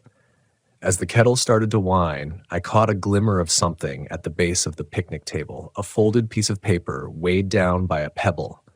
It wasn't there when I arrived. I know it wasn't. My stomach tightened as I crouched, lifting the stone. The paper unfurled easily, like it had been folded just once recently. In large, blocky handwriting, the same black marker as the duct tape. Did you sleep well? I dropped the note like it burned. The breeze tried to take it, but the pebble pinned it back to the earth, a reminder that some messages insist on being read. My breathing grew shallow, every sound sharpened, leaves rustling, the ticking of the cooling van, the slow whistle of the kettle. I spun around, searching the landscape. Nothing. Just those carved rock faces staring down at me like judges. Fear talks in loops. It says you should run, then whispers you should stay. It builds a cage from both options. I didn't know what to do. Part of me wanted to drive until the van fell apart. Another part of me needed to understand what was happening, needed to believe that this wasn't random, that this was connected to the moment I'd been running from since the Rockies. I rubbed my hands together, trying to shake off the chill crawling up my arms. The metallic scent from last night returned, faint but distinct. Sun-rotted skin. It shouldn't exist here. Not in open desert air. That smell only comes from something or someone that has lingered too long. The kettle clicked, announcing boiling water, but I barely noticed. My focus was fixed on the van's passenger side window, on the ghost of sticky residue left by the duct tape. Even after peeling it off, its outline remained like a bruise on the glass. Stay. Did you sleep well? The messages weren't warnings. They were acknowledgments. Proof that someone was observing me. Up close. Too close. I stepped back into the van, locked the doors, climbed into the driver's seat. My hands shook so badly I almost dropped the keys. But before I could turn the ignition, something made me freeze. A reflection, faint, warped in the side mirror.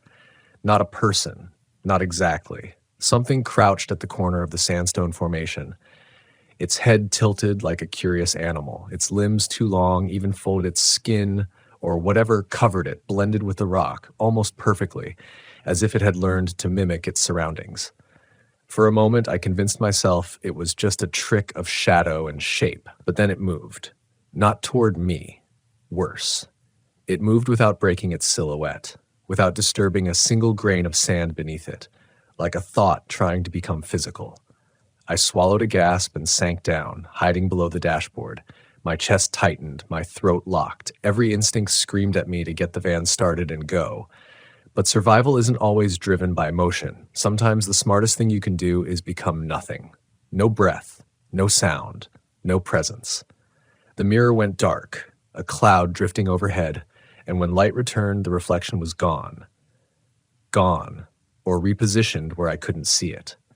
That was somehow more terrifying. My fingers fumbled as I turned the key. The engine rumbled awake, louder than usual, like it too was panicking. Gravel sprayed as I jerked forward. I didn't look back. I couldn't. The road out of the campground wound through tight canyon walls, tall enough to trap echoes. The van's tires drummed a frantic beat. Every bend felt like a trap, like something could be waiting just out of sight.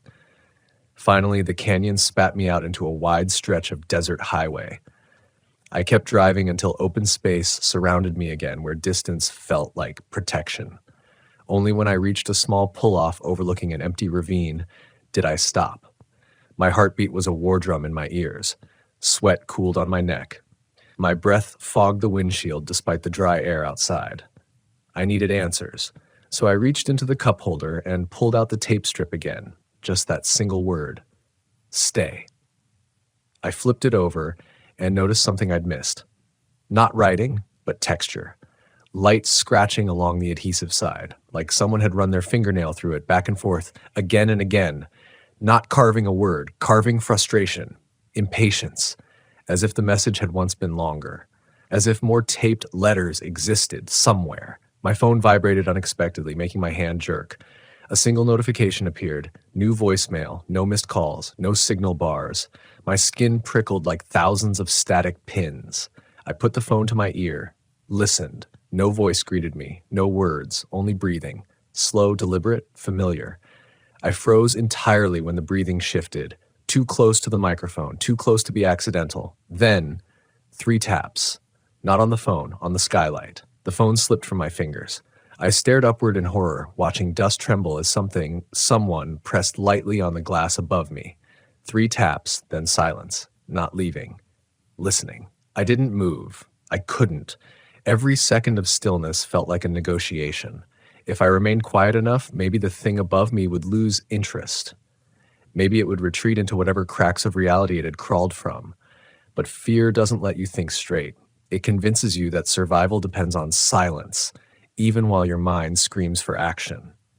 I stared up at the skylight, 3 faint smudges forming an arc where the taps had landed. Not the same size as the prints from the night before. Larger. More defined, like the visitor had grown bolder or hungrier.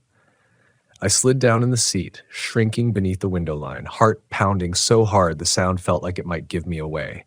My breath came shallow and fast. I forced it slower, clamping a hand to my nose and mouth. That's when I heard it. A voice.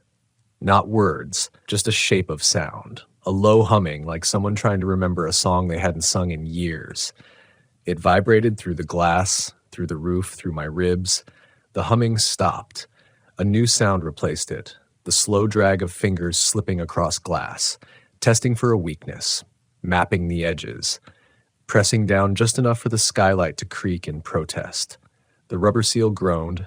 If that thing got inside, there would be nowhere to run.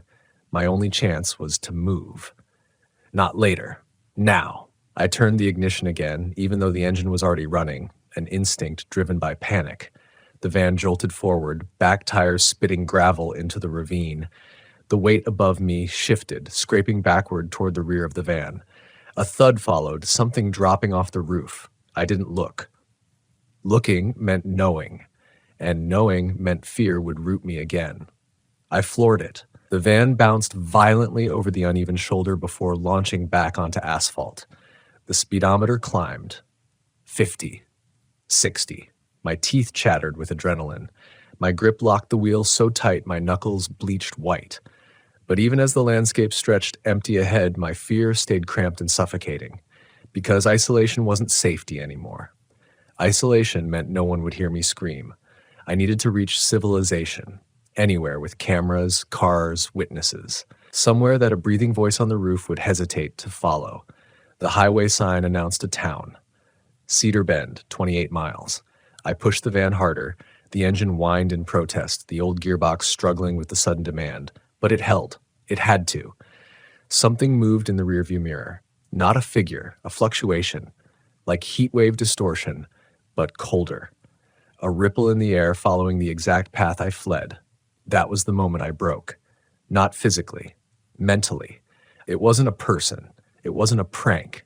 Whatever had tapped the skylight last night in that valley and again, now in this exposed desert, was following me. I pressed harder on the gas. Faster. Faster. The speedometer needle trembled. The van's frame vibrated like it might come apart, but I didn't care. I just needed to make it 28 miles. 28 miles is nothing when survival hangs on the distance. The road dipped between low hills. As I crested the highest point, the town appeared. A scattering of low buildings, a gas station with flickering pumps, a tiny diner advertising homemade pie. Relief hit so suddenly it stung, the kind that feels like tears threatening. I rolled into the town's single intersection and parked in front of the gas station. A lone pump attendant leaned against the shop entrance, smoking a cigarette under the buzzing fluorescent light. People. Real people. That alone grounded me. I stepped out of the van, legs shaking as if gravity had tripled. The attendant eyed me, exhaling a lazy plume of smoke. "You all right, buddy?" he asked. His tone was casual, disinterested, like he'd seen his fair share of sunburned, worn-out travelers. I need a room," I stammered. "Hotel, motel, anything." He pointed across the street with his cigarette. "Lone Pine Inn, old but clean enough, keys with Martha inside." I nodded, barely hearing. All I cared about was getting inside a building, not under a roof that wasn't inches from something's fingertips. I hurried into the diner attached to the inn. The bell above the door jingled cheerfully, oblivious to the panic still clawing at my insides. A waitress, Martha, I presumed, looked up from wiping a table. "Got a vacancy?" I asked, trying to sound calm. She studied me for a moment, then nodded. "Sure do. Rough day?" If she only knew. She handed me a brass key fob engraved with a crooked number 3 and pointed toward a hallway. I all but sprinted down it, unlocked the door, slammed it behind me, and locked it again. Only then did I exhale, the kind of exhale that empties the soul. The room smelled faintly of bleach and fried food grease. A single bed with worn sheets, a dresser, and a bathroom barely bigger than a closet. But to me, it was sanctuary. I pulled the curtains shut, checked the lock twice, then again. The silence inside was different than the silence in the valley.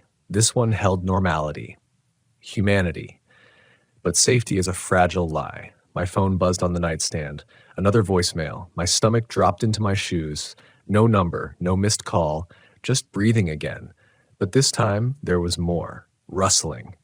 A dragging sound. And then 3 slow words, rasped like someone trying to mimic language for the first time. "I found you." The voicemail cut off with a sharp click. I stared at the phone, pulse roaring in my ears. A knock at the door made me jump so hard I nearly fell. I spun around, staring, frozen. Another knock. Soft. Polite. My legs carried me backward until my shoulder blades hit the wall. The knocking continued, gentle, rhythmic, as though the one knocking had all the time in the world. "Mr. Westphalia?" a voice called. A real voice. Human. My brain needed a moment to connect the dots. He was referring to my van. "Sir?" the voice tried again. "It's the sheriff." Mind opening up? Sheriff. Logic battled fear. Someone official could help me. Someone with authority. Someone with a gun. But what if the thing outside could mimic voices too? I crept closer, peering through the peephole. A uniformed officer stood there, middle-aged, stocky, hand resting casually on his belt. Behind him, the gas station attendant nodded toward the van parked under the streetlight. I unlatched the chain, cracked the door open. "Everything okay?" The sheriff asked. "Guy over there said you showed up in a real hurry." I swallowed hard. "Something's been following me." He raised an eyebrow. Not mocking, concerned. "Human?" he asked. "Don't think so." Silence hung between us. Then he stepped inside, closing the door gently behind him. "Tell me what's going on," he said. So I did. I told him about the valley, the footprints, the messages, the tapping, the voicemail, the thing that camouflaged into rock. He didn't laugh. He didn't interrupt. When I finished, his jaw clenched hard like he was holding something back. Finally, he spoke. "You're not the first," he whispered. My blood went cold. "This stretch of desert has a history," he continued. "Campers who swear something watches them from the cliffs, people who wake up to prints on their cars, folks who find notes they didn't write. Some disappear, some never talk about it again." "Do you know what it is?" I asked, barely audible. His eyes flicked to the locked door. His voice dropped lower. "They say it's older than the desert, older than us. It learns, it follows, and once it chooses someone..." He trailed off. "Why?" I pressed. "Tell me." He looked directly into my eyes, voice trembling now. "It doesn't stop." The overhead light flickered. Once, twice, then the room went black. Something scraped lightly across the roof above us. 3 taps. I didn't think I could feel colder than the desert night, but that darkness drained the warmth right out of me. The sheriff's hand went to his holster, fingers brushing the grip, trying to appear calm. But the tremble in his elbow gave him away. Something shifted above us, the soft groan of weight creeping across thin motel roofing. The scratch of nails, or maybe bone, dragging lightly. Slow. Testing. The sound slid from one corner of the ceiling to the opposite, tracking us like it already knew the layout of the room.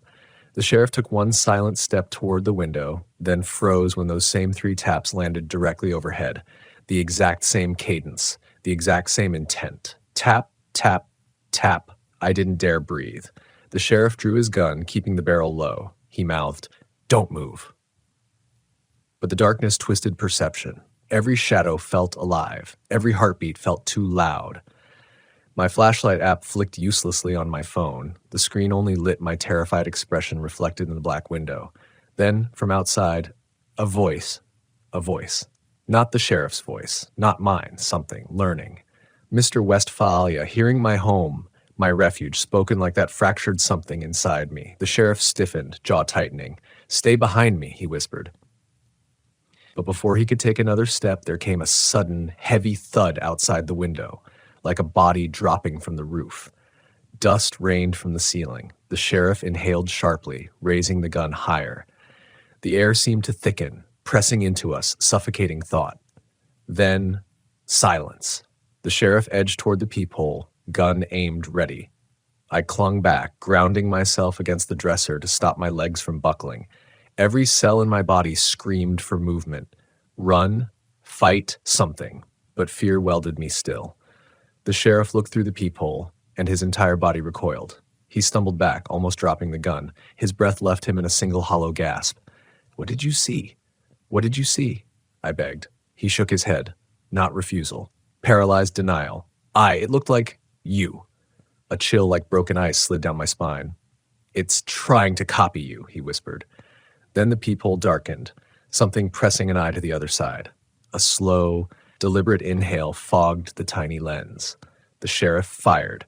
The gunshot shattered glass and blew the door inward against its hinges. The blast lit the room for a heartbeat, enough to see a smear of something pale slide sideways away from the doorway, faster than any person could move. The sheriff lunged forward, bracing himself behind the frame, pistol aimed outward. A shape streaked across the parking lot, tall, too tall, body folding unnaturally to maintain speed. It flickered as it moved, slipping between the textures of the world. Every second it wasn't fully visible made it more horrifying when it appeared again. It wasn't running from us. It was repositioning. The sheriff grabbed my arm. "To the cruiser. Now." We ran into the night. The motel sign hummed, casting its cold neon flicker across cracked pavement. The sheriff practically threw me into the passenger seat. He jumped in, jammed the key home, slammed the cruiser into gear. The engine roared. And from the back seat, 3 soft taps. I screamed. The sheriff spun with the gun, firing blindly into the rear compartment. Glass exploded. The car lurched wildly as he lost control. We spun, tires shrieking. The cruiser fishtailed across the street, smashed through a newspaper stand, and slammed nose first into a power pole. The world snapped sideways. Pain flared bright across my ribs. My shoulder hit the dash hard enough that stars burst behind my eyes. The sheriff's head struck the steering wheel. Blood trickled down his temple. The gun fell to the floor mat, spinning. Silence, except for the groaning of metal cooling. Then that breathing again. Not behind us, above us. The roof dented inward. A dragging sound traced slow circles around the metal shell. Testing, tasting, claiming. The sheriff groaned awake, dazed but alive. He reached for the gun, too late. A hand, no, a claw, no, something in between, punched through the roof, fingers writhing like wet roots searching for grip. They latched onto the sheriff's shoulder, dragging him upward. He screamed, clawing at the seatbelt that held him pinned. I grabbed his arm, pulling back with everything I had, muscles straining until something cracked in my forearm. "It wants you," he yelled at me. Not in accusation, in horror. The creature's grip tightened, skin tore, blood sprayed. The sheriff choked on his own scream as he was wrenched upward, vanishing through the roof in a snap of bones and a ripping of steel like cheap foil. His screams cut short, horribly short. I scrambled, hands shaking, searching for the gun. My breath came in ragged, frantic bursts. I could barely feel my fingers. My survival instincts surged with vicious clarity. Get out.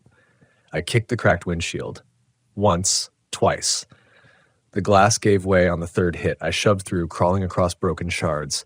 I didn't check for the sheriff. I didn't look up. I just ran, bleeding and limping, gravel cutting into my palms as I stumbled toward the diner, the only building with lights still flickering. The bell above the door chimed, the most heartbreakingly normal sound in the universe as I burst inside. Martha screamed, dropping a tray. Other diners, 3 truckers eating late-night burgers, leapt to their feet. "Help me," I gasped. "Call someone, please."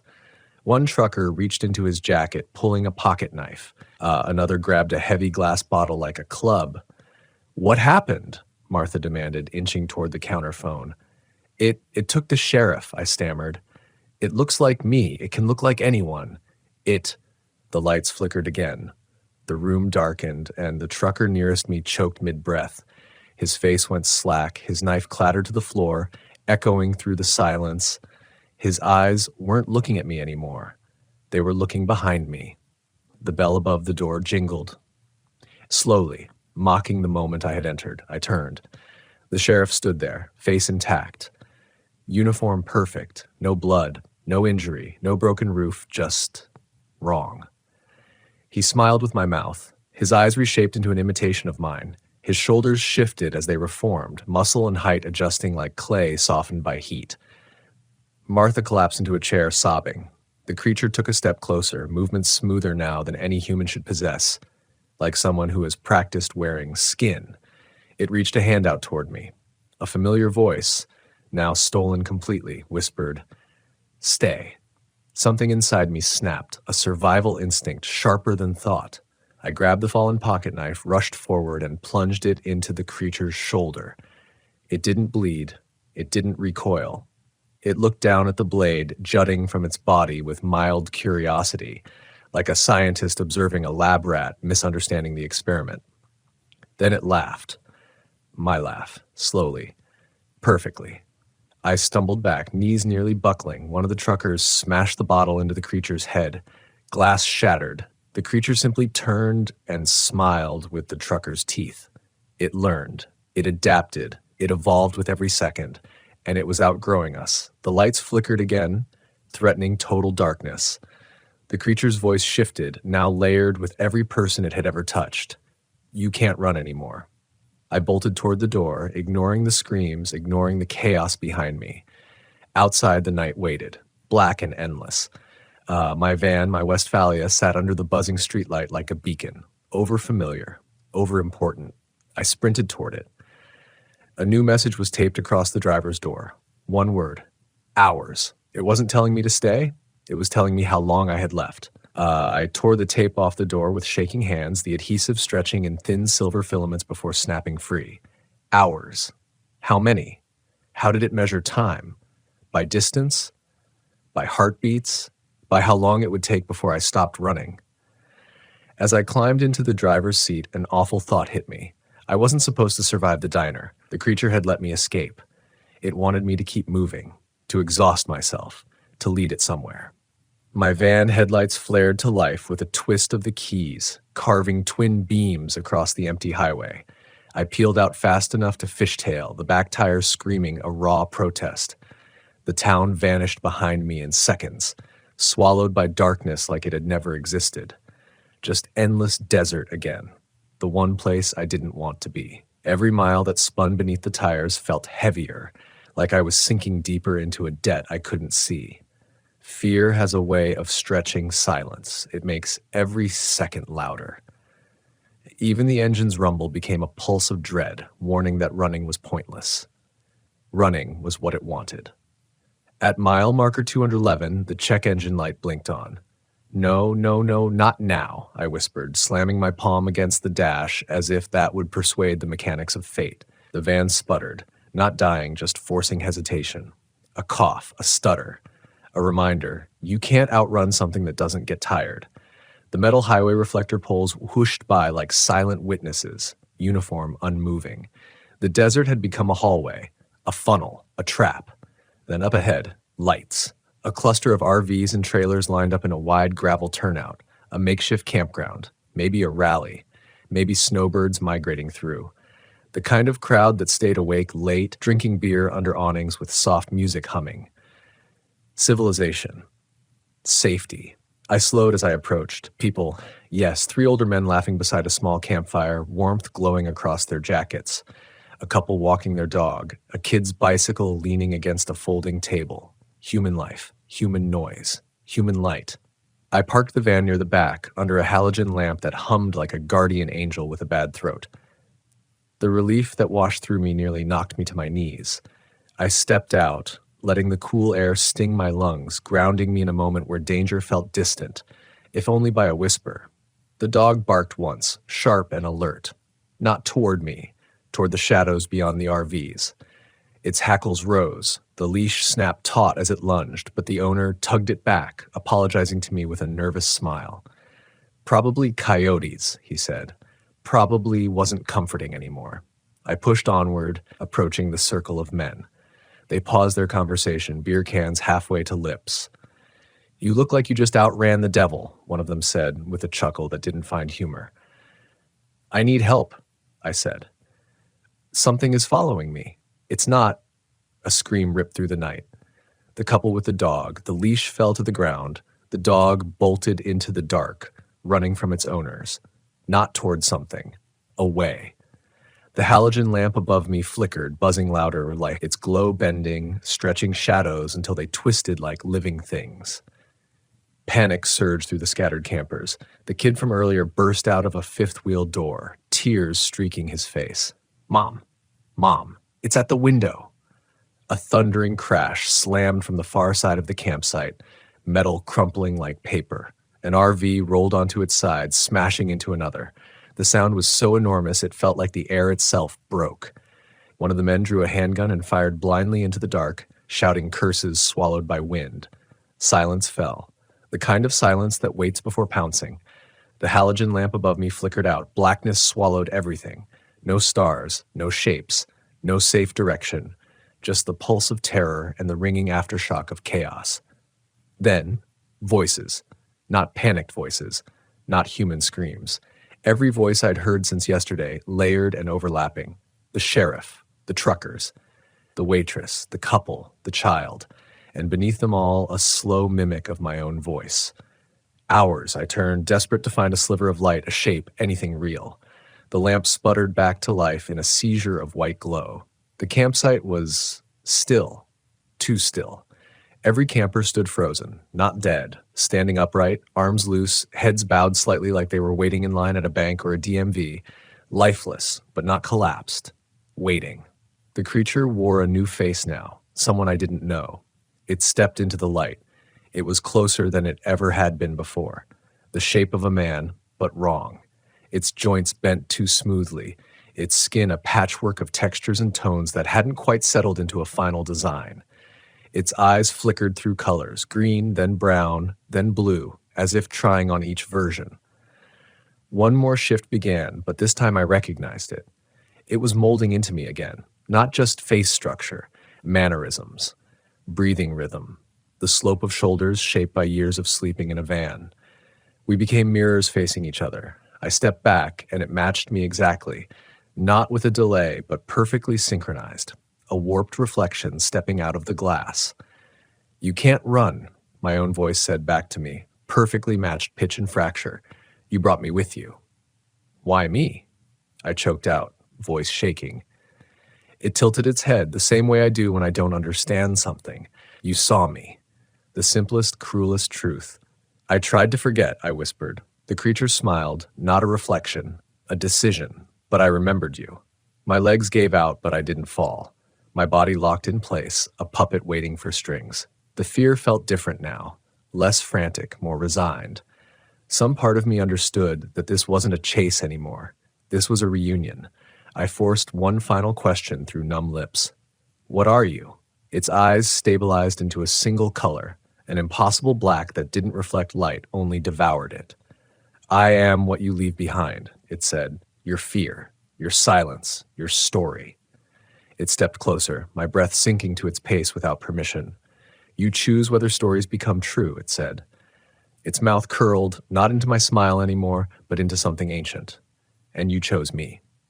The wind stopped. The desert waited. The creature leaned in, so close I could feel the cold hunger radiating from its skin. "This is fact." Its hand, my hand, reached toward my chest. "And this is fiction." Everything went white. When the white light faded, I was lying on cold sand. The desert stretched around me in a silent expanse lit by the earliest hint of dawn. My ears rang. My chest burned with each breath like I'd been underwater too long. Every muscle ached as though I'd been held motionless for hours. I sat up slowly, heart hammering, scanning the horizon for movement. For the creature, for the campers turned statues, for anything. But the RVs were gone. No footprints, no tire tracks, no overturned trailers or shattered glass, just untouched gravel and dust. Not even the wind seemed willing to disturb whatever truth had settled here overnight. My Westphalia sat 30 feet away, exactly where I parked it, except it was clean, completely clean. Not a streak of dirt, not a scrape in the paint. Even the fogged skylight had been wiped smooth. No prints, no smudges, nothing to prove the hours of horror I remembered. For a moment, I convinced myself none of it happened, that the mind is a traitor when darkness presses in too close. That fear wrote fiction across my senses, and I let myself believe it. Then I saw the passenger window, a perfect rectangle of residue, the ghost of duct tape. Still there. My hand trembled as I opened the door. Inside, on the driver's seat, lay the crumpled strip of tape I had peeled off the night before, and beneath it, a photograph. My heart thudded once, hard, against my ribs. It was a picture of me, taken through the windshield while I was sleeping in that first valley. The night it left the fingerprints on the glass, my face slack in unguarded vulnerability, a stranger's claim on my existence captured on glossy paper. On the back, in the same blunt black marker, fact, the words stabbed through me. Simple, undeniable, a verdict. Proof that the night wasn't a dream, that the terror was real, and that I wasn't just the narrator of a frightening story, I was the witness. I checked my phone, no voicemails, no missed calls, no signal, just a black mirror reflecting a face I no longer trusted. I walked around the van, palms sweating, pulse racing. The world remained calm. The sun finally split the horizon in sharp, clean beams. Birds began to chirp somewhere beyond the cliffs. Life resumed its normal script, as if nothing had tried to rewrite me. But the silence inside my head wasn't empty. It was full of unanswered questions. Did anyone else remember? Did anyone else survive? The sheriff, Martha, the truckers, the couple, the child? Or had they been rewritten too? I stood there, gripping the van's door handle until my knuckles ached. My breath fogged in the morning chill. I waited for shaking legs to find purpose, and eventually they did. Running was pointless. I understood that now. You can cross hundreds of miles, trade silence for noise, surround yourself with people, but some fears keep pace. They change shape when you do. They slip into your reflection until your eyes look like strangers. It wasn't chasing me anymore. It was with me, just behind my heartbeat, just beneath my skin, just beyond the edge of sight where your brain lies to protect you. Not a monster, not a ghost, something older. Something that doesn't take lives. It takes truths. It learns from what we deny. I climbed into the van, turned the key, and the engine hummed to life, steady, like nothing had ever gone wrong. I took the photo and slid it under the visor. Not to forget, to remember. Because stories like this, if you try to bury them, they don't die. They wait. As the wheels rolled across the desert highway, I watched the rising sun catch the mirrors, reflecting back the face of a man who wasn't sure anymore when fiction ends and fact begins. Nightmares are supposed to stay in the dark. They're supposed to be banished by dawn. But what if the nightmares don't need the night? What if they live in the choices we make? Every time we ignore our instincts, every time we pretend we're not being watched, every time we choose the easier explanation just to feel safe. People ask me why I still travel alone, why I haven't gone home, why I haven't told the world what I saw. The truth is, I don't know which part of the world is still real. But I keep driving because I need to understand.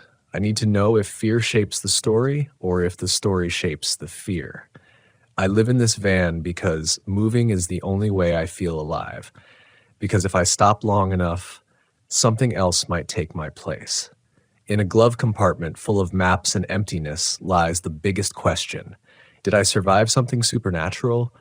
Or did I stumble into a hallucination molded by loneliness and open desert? Were those campers frozen in terror? Or was I seeing symbols my brain projected to make sense of the unknown? Is the creature real and wearing 1,000 faces? Or is the creature just one face, mine, reflected through trauma I've never stopped running from? I don't have answers yet, but I have evidence. Smudged fingerprints, a voicemail burned into memory, tape residue, a photograph no one else took. And sometimes when the road curves just right and the shadows stretch long, my reflection in the rear view twitches half a second later than I do. It smiles when I'm not smiling. It blinks too slow. It waits. So now, every mile, every sunrise, I ask myself, what part of this is fact? What part is fiction? And when I share my story, people lean in because everyone wants to be scared, but safely, behind a screen or a campfire where stakes feel distant. They tell me it sounds like a legend, like imagination, like a campfire story to thrill RV travelers. Maybe they're right. Maybe this is all just a story. But let me leave you with this. Tonight, when you pull into a campground, when the trees creak, when the gravel shifts under unexpected weight, when you lock your doors and tell yourself it's only the wind, when you wake up to a print on your car that doesn't match your hand, ask yourself which part of your fear is made up and which part is already real. Scary RV camping stories, fact or fiction? You decide. I didn't buy my Volkswagen van because I wanted to escape anything. That's what people always assume, that I must have been running from a breakup, a job, a life that went stale. But that wasn't it. I bought it because I wanted silence, real silence. The kind you only find when the road hums under you and everything familiar falls off the map. It was a 1979 Type 2, sage green with a dull white top that peeled like old paint on a barn. I spent months fixing it up, sanding down the panels, lining the inside with pine trim I cut myself. When you drive something that old, it's not just transportation, it's a heartbeat. Every rattle has meaning. Every vibration tells you how close you are to breaking down. That fall, I decided to take it into the Appalachians. I'd been working as a freelance designer in Nashville, staring at screens for too long, sleeping too little. I told myself the mountains would reset my rhythm. A week alone, driving north through Tennessee, then east into North Carolina. No plans, just a list of campgrounds with half-forgotten names and vague descriptions. I left on a Tuesday, the kind of day where the air feels like it's made of copper. I stopped at small-town gas stations, old diners that smelled of burnt coffee, and then took a long gravel road that my map labeled Bald Ridge Camp. The road climbed into the forest, narrow and lined with trees that leaned in like they were whispering. The higher I went, the more I felt that old van's engine tighten in its chest, like it was breathing through a straw. When I reached the clearing, there were only two other campers, a retired couple in a fifth wheel, and an empty site near the far edge. That's where I parked. The ground was soft from rain, the kind that makes every sound sharper. I remember hearing the faint trickle of water from a stream somewhere downhill, the rhythmic creak of the couple's awning in the wind, and nothing else. That first night, I sat inside my van with the side doors open, watching mist curl between the trees. There was something about the quiet that didn't feel right. Not dangerous, just too still. Even the forest seemed to hold its breath. I told myself I was overthinking it, the way people from cities do when the world finally stops moving around them. Around midnight, I crawled into the back, zipped my sleeping bag, and let the van's old metal settle with the night. The rain had started again, light at first, tapping like fingers on the roof. I started to drift when I heard it, just a single, slow inhale. It came from the passenger seat. At first, I thought it was the sound of rain sneaking through a cracked window. But then it came again, an unmistakable draw of air, deep and wet. Not a sound made by the van, not by the forest. A human sound. I froze. The air inside that van was cold enough to see my breath. I turned slightly, trying not to make noise, and stared at the dark outline of the passenger seat. My mind did that thing where it fills in the dark with faces, shapes, bodies that aren't really there. I blinked, waiting for it to fade. But the sound came again. Closer. This time I could hear the exhale. The first thought that hit me wasn't someone's here. It was, how long have they been here? I sat up slowly, my heartbeat pounding loud enough to feel in my throat. My phone was on the small counter beside me, its screen lighting up my hand as I reached for it. The glow cut through the dark and hit the seat. Empty. The rain on the roof got heavier, almost violent, like it was trying to drown out whatever I'd just heard. Nothing moved. The seat was empty, the van locked. Still, my skin crawled. I turned on the ignition just long enough to bring the dashboard lights up. Still nothing. Just the echo of my own ragged breathing in that tiny metal box of a home. I didn't sleep that night. I sat there, headlights off, listening. Every sound in the woods became a word I couldn't translate. The drip of rain, the groan of branches, the occasional rush of wind that made the side mirror tremble. But the breathing never came again. By morning, the couple in the fifth wheel had already packed up and left. I told myself I must have dreamed it, that maybe I'd been half asleep and heard my own breath echoing off the van's metal. I even laughed out loud, a thin, nervous sound that died too quickly. I made coffee on the small camp stove, watched the mist rise off the trees, and decided to move to another site. I told myself it was because of the mud, but truthfully, I just wanted to put distance between me and whatever had shared that space. I drove for hours, down winding roads, past old barns, through small towns that felt like they'd been waiting for decades for someone to notice them again. I ended up near a place called Cade's Hollow. There wasn't an official campground there, just a wide pull-off near a dry creek bed, and a sign so old the lettering had worn to ghost lines. The air smelled different, colder, sharper. The trees leaned over the road, and the canopy was so thick it felt like evening, even at noon. I set up camp there, parked with the nose of the van facing the creek. I told myself I'd stay one more night before heading back to Nashville. The silence that evening was absolute. Not even the distant hum of highway noise. Just the occasional call of something far off, an owl maybe, or something trying to sound like one. When darkness came, it came fast. I closed the van doors, turned on the small lantern, and pulled out the notebook I used to sketch ideas for client work. But the pages stayed blank. My mind wouldn't stop circling back to that sound from the night before. the slow, deliberate rhythm of breath, the kind that belongs to someone watching, not sleeping. And as the wind picked up outside, the van swayed gently, creaking in its old bones. I sat there, listening to the metal flex, and realized the sound had a pattern, like something moving around the van, once to the back, then the side, then silence. I held my breath and pressed my ear against the window. Nothing, just the hum of my own pulse. When I turned back toward the front, my lantern flickered just once, and then the passenger seat shifted.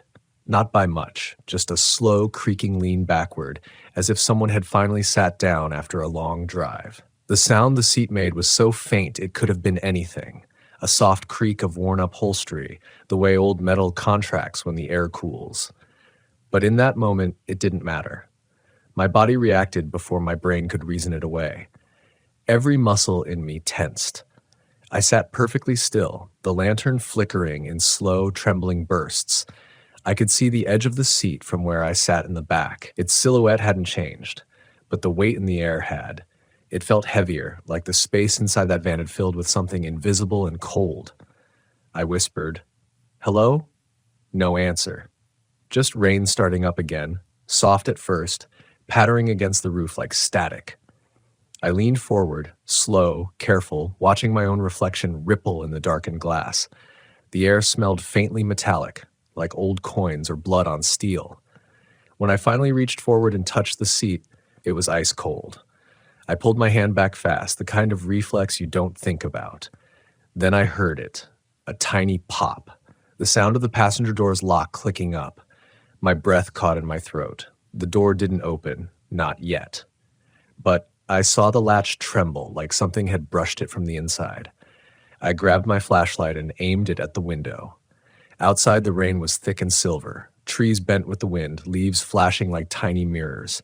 Nothing human, nothing close. I forced myself to breathe, the way I used to during anxiety attacks back in college.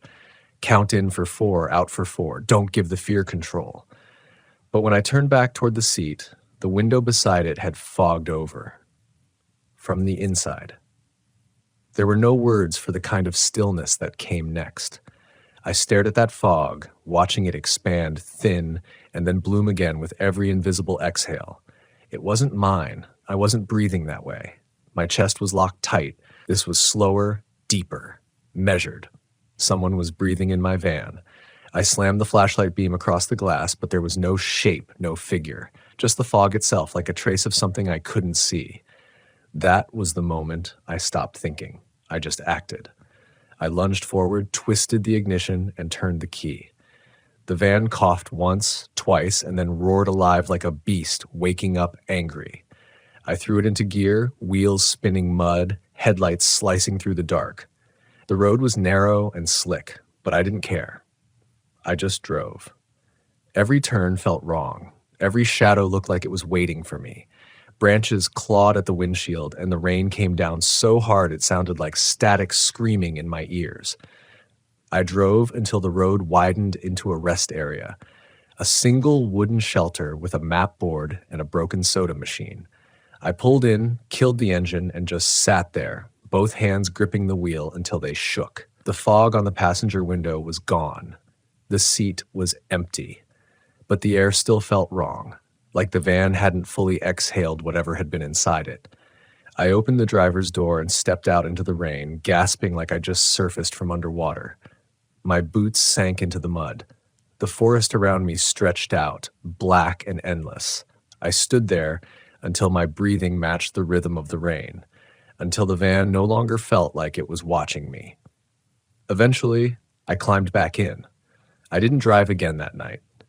I just left the engine off, the keys in the ignition, and sat with my back pressed against the side door. I didn't trust the passenger seat anymore. It faced forward, empty, but the way it caught light made it look occupied, like a presence outlined in shadow, just beyond what my eyes could define. Somewhere between exhaustion and delirium, I started to think maybe I'd been the one breathing. Maybe fear itself had filled the space with echoes I mistook for something else. I even whispered to the dark, "It's just me." The van creaked softly, as if answering. When dawn finally came, I decided to head back towards civilization. My hands still trembled when I turned the key. The van groaned, but started fine. I followed the main road until I reached a small gas station on the edge of a town called Wesser, the kind of place that looked abandoned until you got close enough to see a faded open sign hanging crooked in the window. I parked near the pump, got out, and walked inside. An old man was behind the counter, reading a newspaper that looked like it hadn't changed in years. When I told him I'd spent the night out near Cades Hollow, he looked up slow like he'd been waiting for someone to say it. "You camp up there alone?" he asked. I nodded. "Yeah, just me and my van. Why?" He didn't answer at first, just studied me with this strange, searching look. Then he said quietly, "You see anything?" "Not really," I lied. "Heard some weird sounds. Thought someone was out there." He folded his paper, leaned forward on the counter, and said, "There's been things up there since before they made that road. Old stories about people who never came back from those hollows. They say the air keeps their breath." I wanted to laugh, but something about the way he said it made me stop. "What do you mean, keeps their breath?" He shrugged. "People vanish, cars found empty, doors locked from the inside. But the glass, fogged up like someone's been sitting there breathing, waiting. Locals don't go past the sign no more." He said it like it wasn't just folklore, like he believed it down to his bones. I paid for gas, thanked him, and left. On the road again, I tried to shake it off. I told myself I'd let superstition get to me. But as I drove, I realized the inside of the van still smelled faintly of that same metallic tang. And when the wind hit just right, I swore I could hear a low, rhythmic sound in the cabin, almost like someone breathing, soft and steady, trying not to be heard. That night, I didn't plan to camp. I wanted a motel, a real bed, walls that weren't made of metal. But somewhere along Highway 74, I started feeling tired, bone deep, dizzy kind of tired, the kind where your eyes burn and your thoughts blur into one long hum. So when I saw a small campground sign, Briar Lake Site 3 miles, I made a choice that would haunt me long after. I turned in. The road wound deep into the trees again. The rain had stopped, but the ground still shimmered with wet leaves. I found a spot near the lake, shut off the engine, and sat for a while, staring out through the windshield. The moon was pale and broken by clouds. The water was still, like glass. And in the reflection of that water, I saw it. The van's headlights dim, its outline warped in the ripples, but there was a shape in the passenger seat.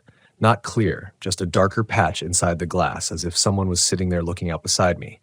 When I turned my head, the seat was empty again, but the window beside it was fogging up. I didn't move for a long time. My hand was still on the ignition, but I couldn't bring myself to turn the key. The fog on the window thickened, spreading slow, like breath meeting cold glass. I stared at it until I started to see patterns, swirls, lines that almost formed shapes. I leaned forward just enough to see my reflection. There was only one face in the glass, mine. But when I exhaled, the fog didn't react. It stayed there, unmoving, as if the breath behind it belonged to someone else entirely. The forest outside had gone quiet again, that heavy, suffocating silence that makes you feel like you've stepped out of the world. I reached for my phone, but the screen stayed black. No signal, no light. Even the van's small clock had frozen at 12:04. I tried to laugh, to say something out loud to break the stillness, but my throat wouldn't cooperate. All I could hear was the faint click of the engine cooling and that low, steady breathing coming from somewhere near the seat beside me. Then the smell hit. It wasn't metallic anymore. It was damp, sweet, like rotting leaves after rain. And beneath it, something human, salt and skin. I turned my head slow, afraid of what I'd see, but the seat was still empty, still shaped like absence. I opened the driver's door, planning to get out, to just walk until sunrise. But the second the door swung open, I felt it. Cold air rushing past my face, not from outside, but from inside the van, like something had just slipped by me. I froze halfway out, my eyes catching on the side mirror. For a split second, the reflection didn't match. There was a second outline in the glass, Someone sitting upright in the passenger seat, face turned toward the trees. Then it was gone. I stumbled back, slammed the door, and stood there in the dark, breathing hard.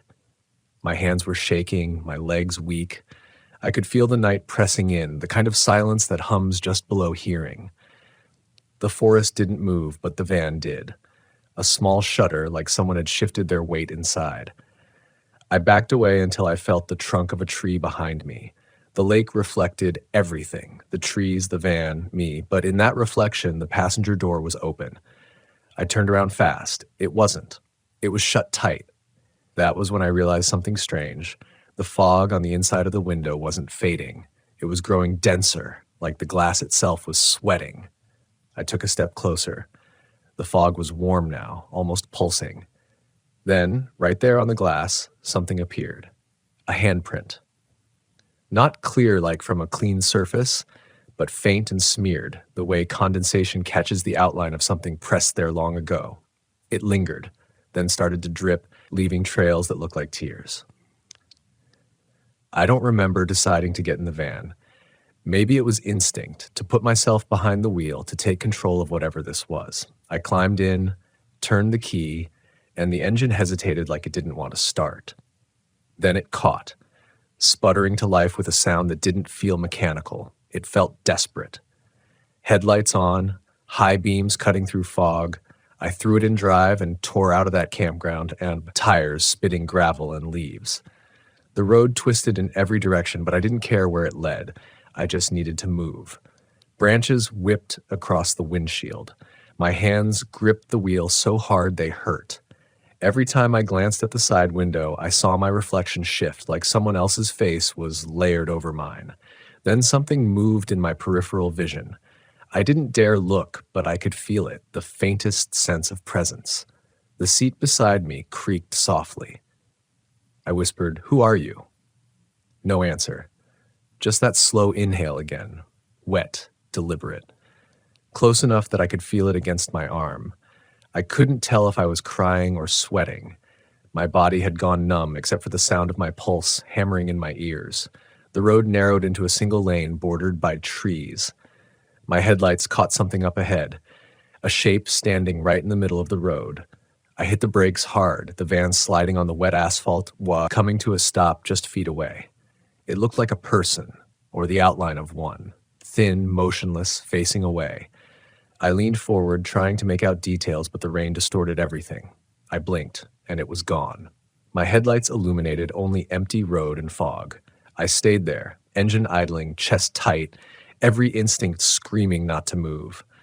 Then, slowly, the passenger side window fogged again. This time, the breath came faster, louder, like whoever or whatever it was had followed me all this way and was now pressed right against the glass.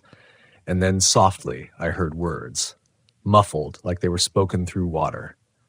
"Don't leave me." The voice was small, fragile. Female, maybe. Young. I turned my head. The window was blank, just condensation, but I could feel her there, inches away. "Who are you?" I said again, my voice breaking. "What do you want?" Silence. Then, like a sigh slipping through my own chest, the fog began to fade. Slowly, it lifted, revealing nothing but the empty night beyond. The breathing stopped. The smell vanished. It was over. Or so I told myself. I drove until morning. I didn't even realize where I was until I saw the highway sign for Asheville. I pulled over at a rest stop and just sat there in the light, feeling like I'd survived something I couldn't name. When I finally stepped out, the air felt clean again. The van looked normal. Mud-splattered, old, but harmless. I opened the passenger door, half expecting to feel that chill again, but it was just air. Empty. Still, I couldn't shake the thought that maybe I hadn't been alone out there. Maybe what I heard wasn't something outside of me, but something I brought with me, a piece of myself I'd been driving away from without realizing. Because when you spend enough time alone on the road, the silence starts to talk back. You hear it in the wind through the vents, in the hum of the tires, in the space beside you where no one sits. And sometimes, if you listen long enough, that space starts to feel like it remembers someone who used to be there. I thought about the man at the gas station, the way he said the air keeps their breath. Maybe that's what haunts us most, the things we refuse to let go of, the conversations we never finished, the people we left behind in places our hearts still visit. That van still runs. I still take it out sometimes, shorter trips now, closer to town. But even on quiet roads, when the trees close in and the hum of the engine fills the space, I find myself glancing over at the passenger seat. It's always empty, but every so often, when the night air turns cold and the glass starts to fog, I see it again, just faint enough to make me doubt my sanity.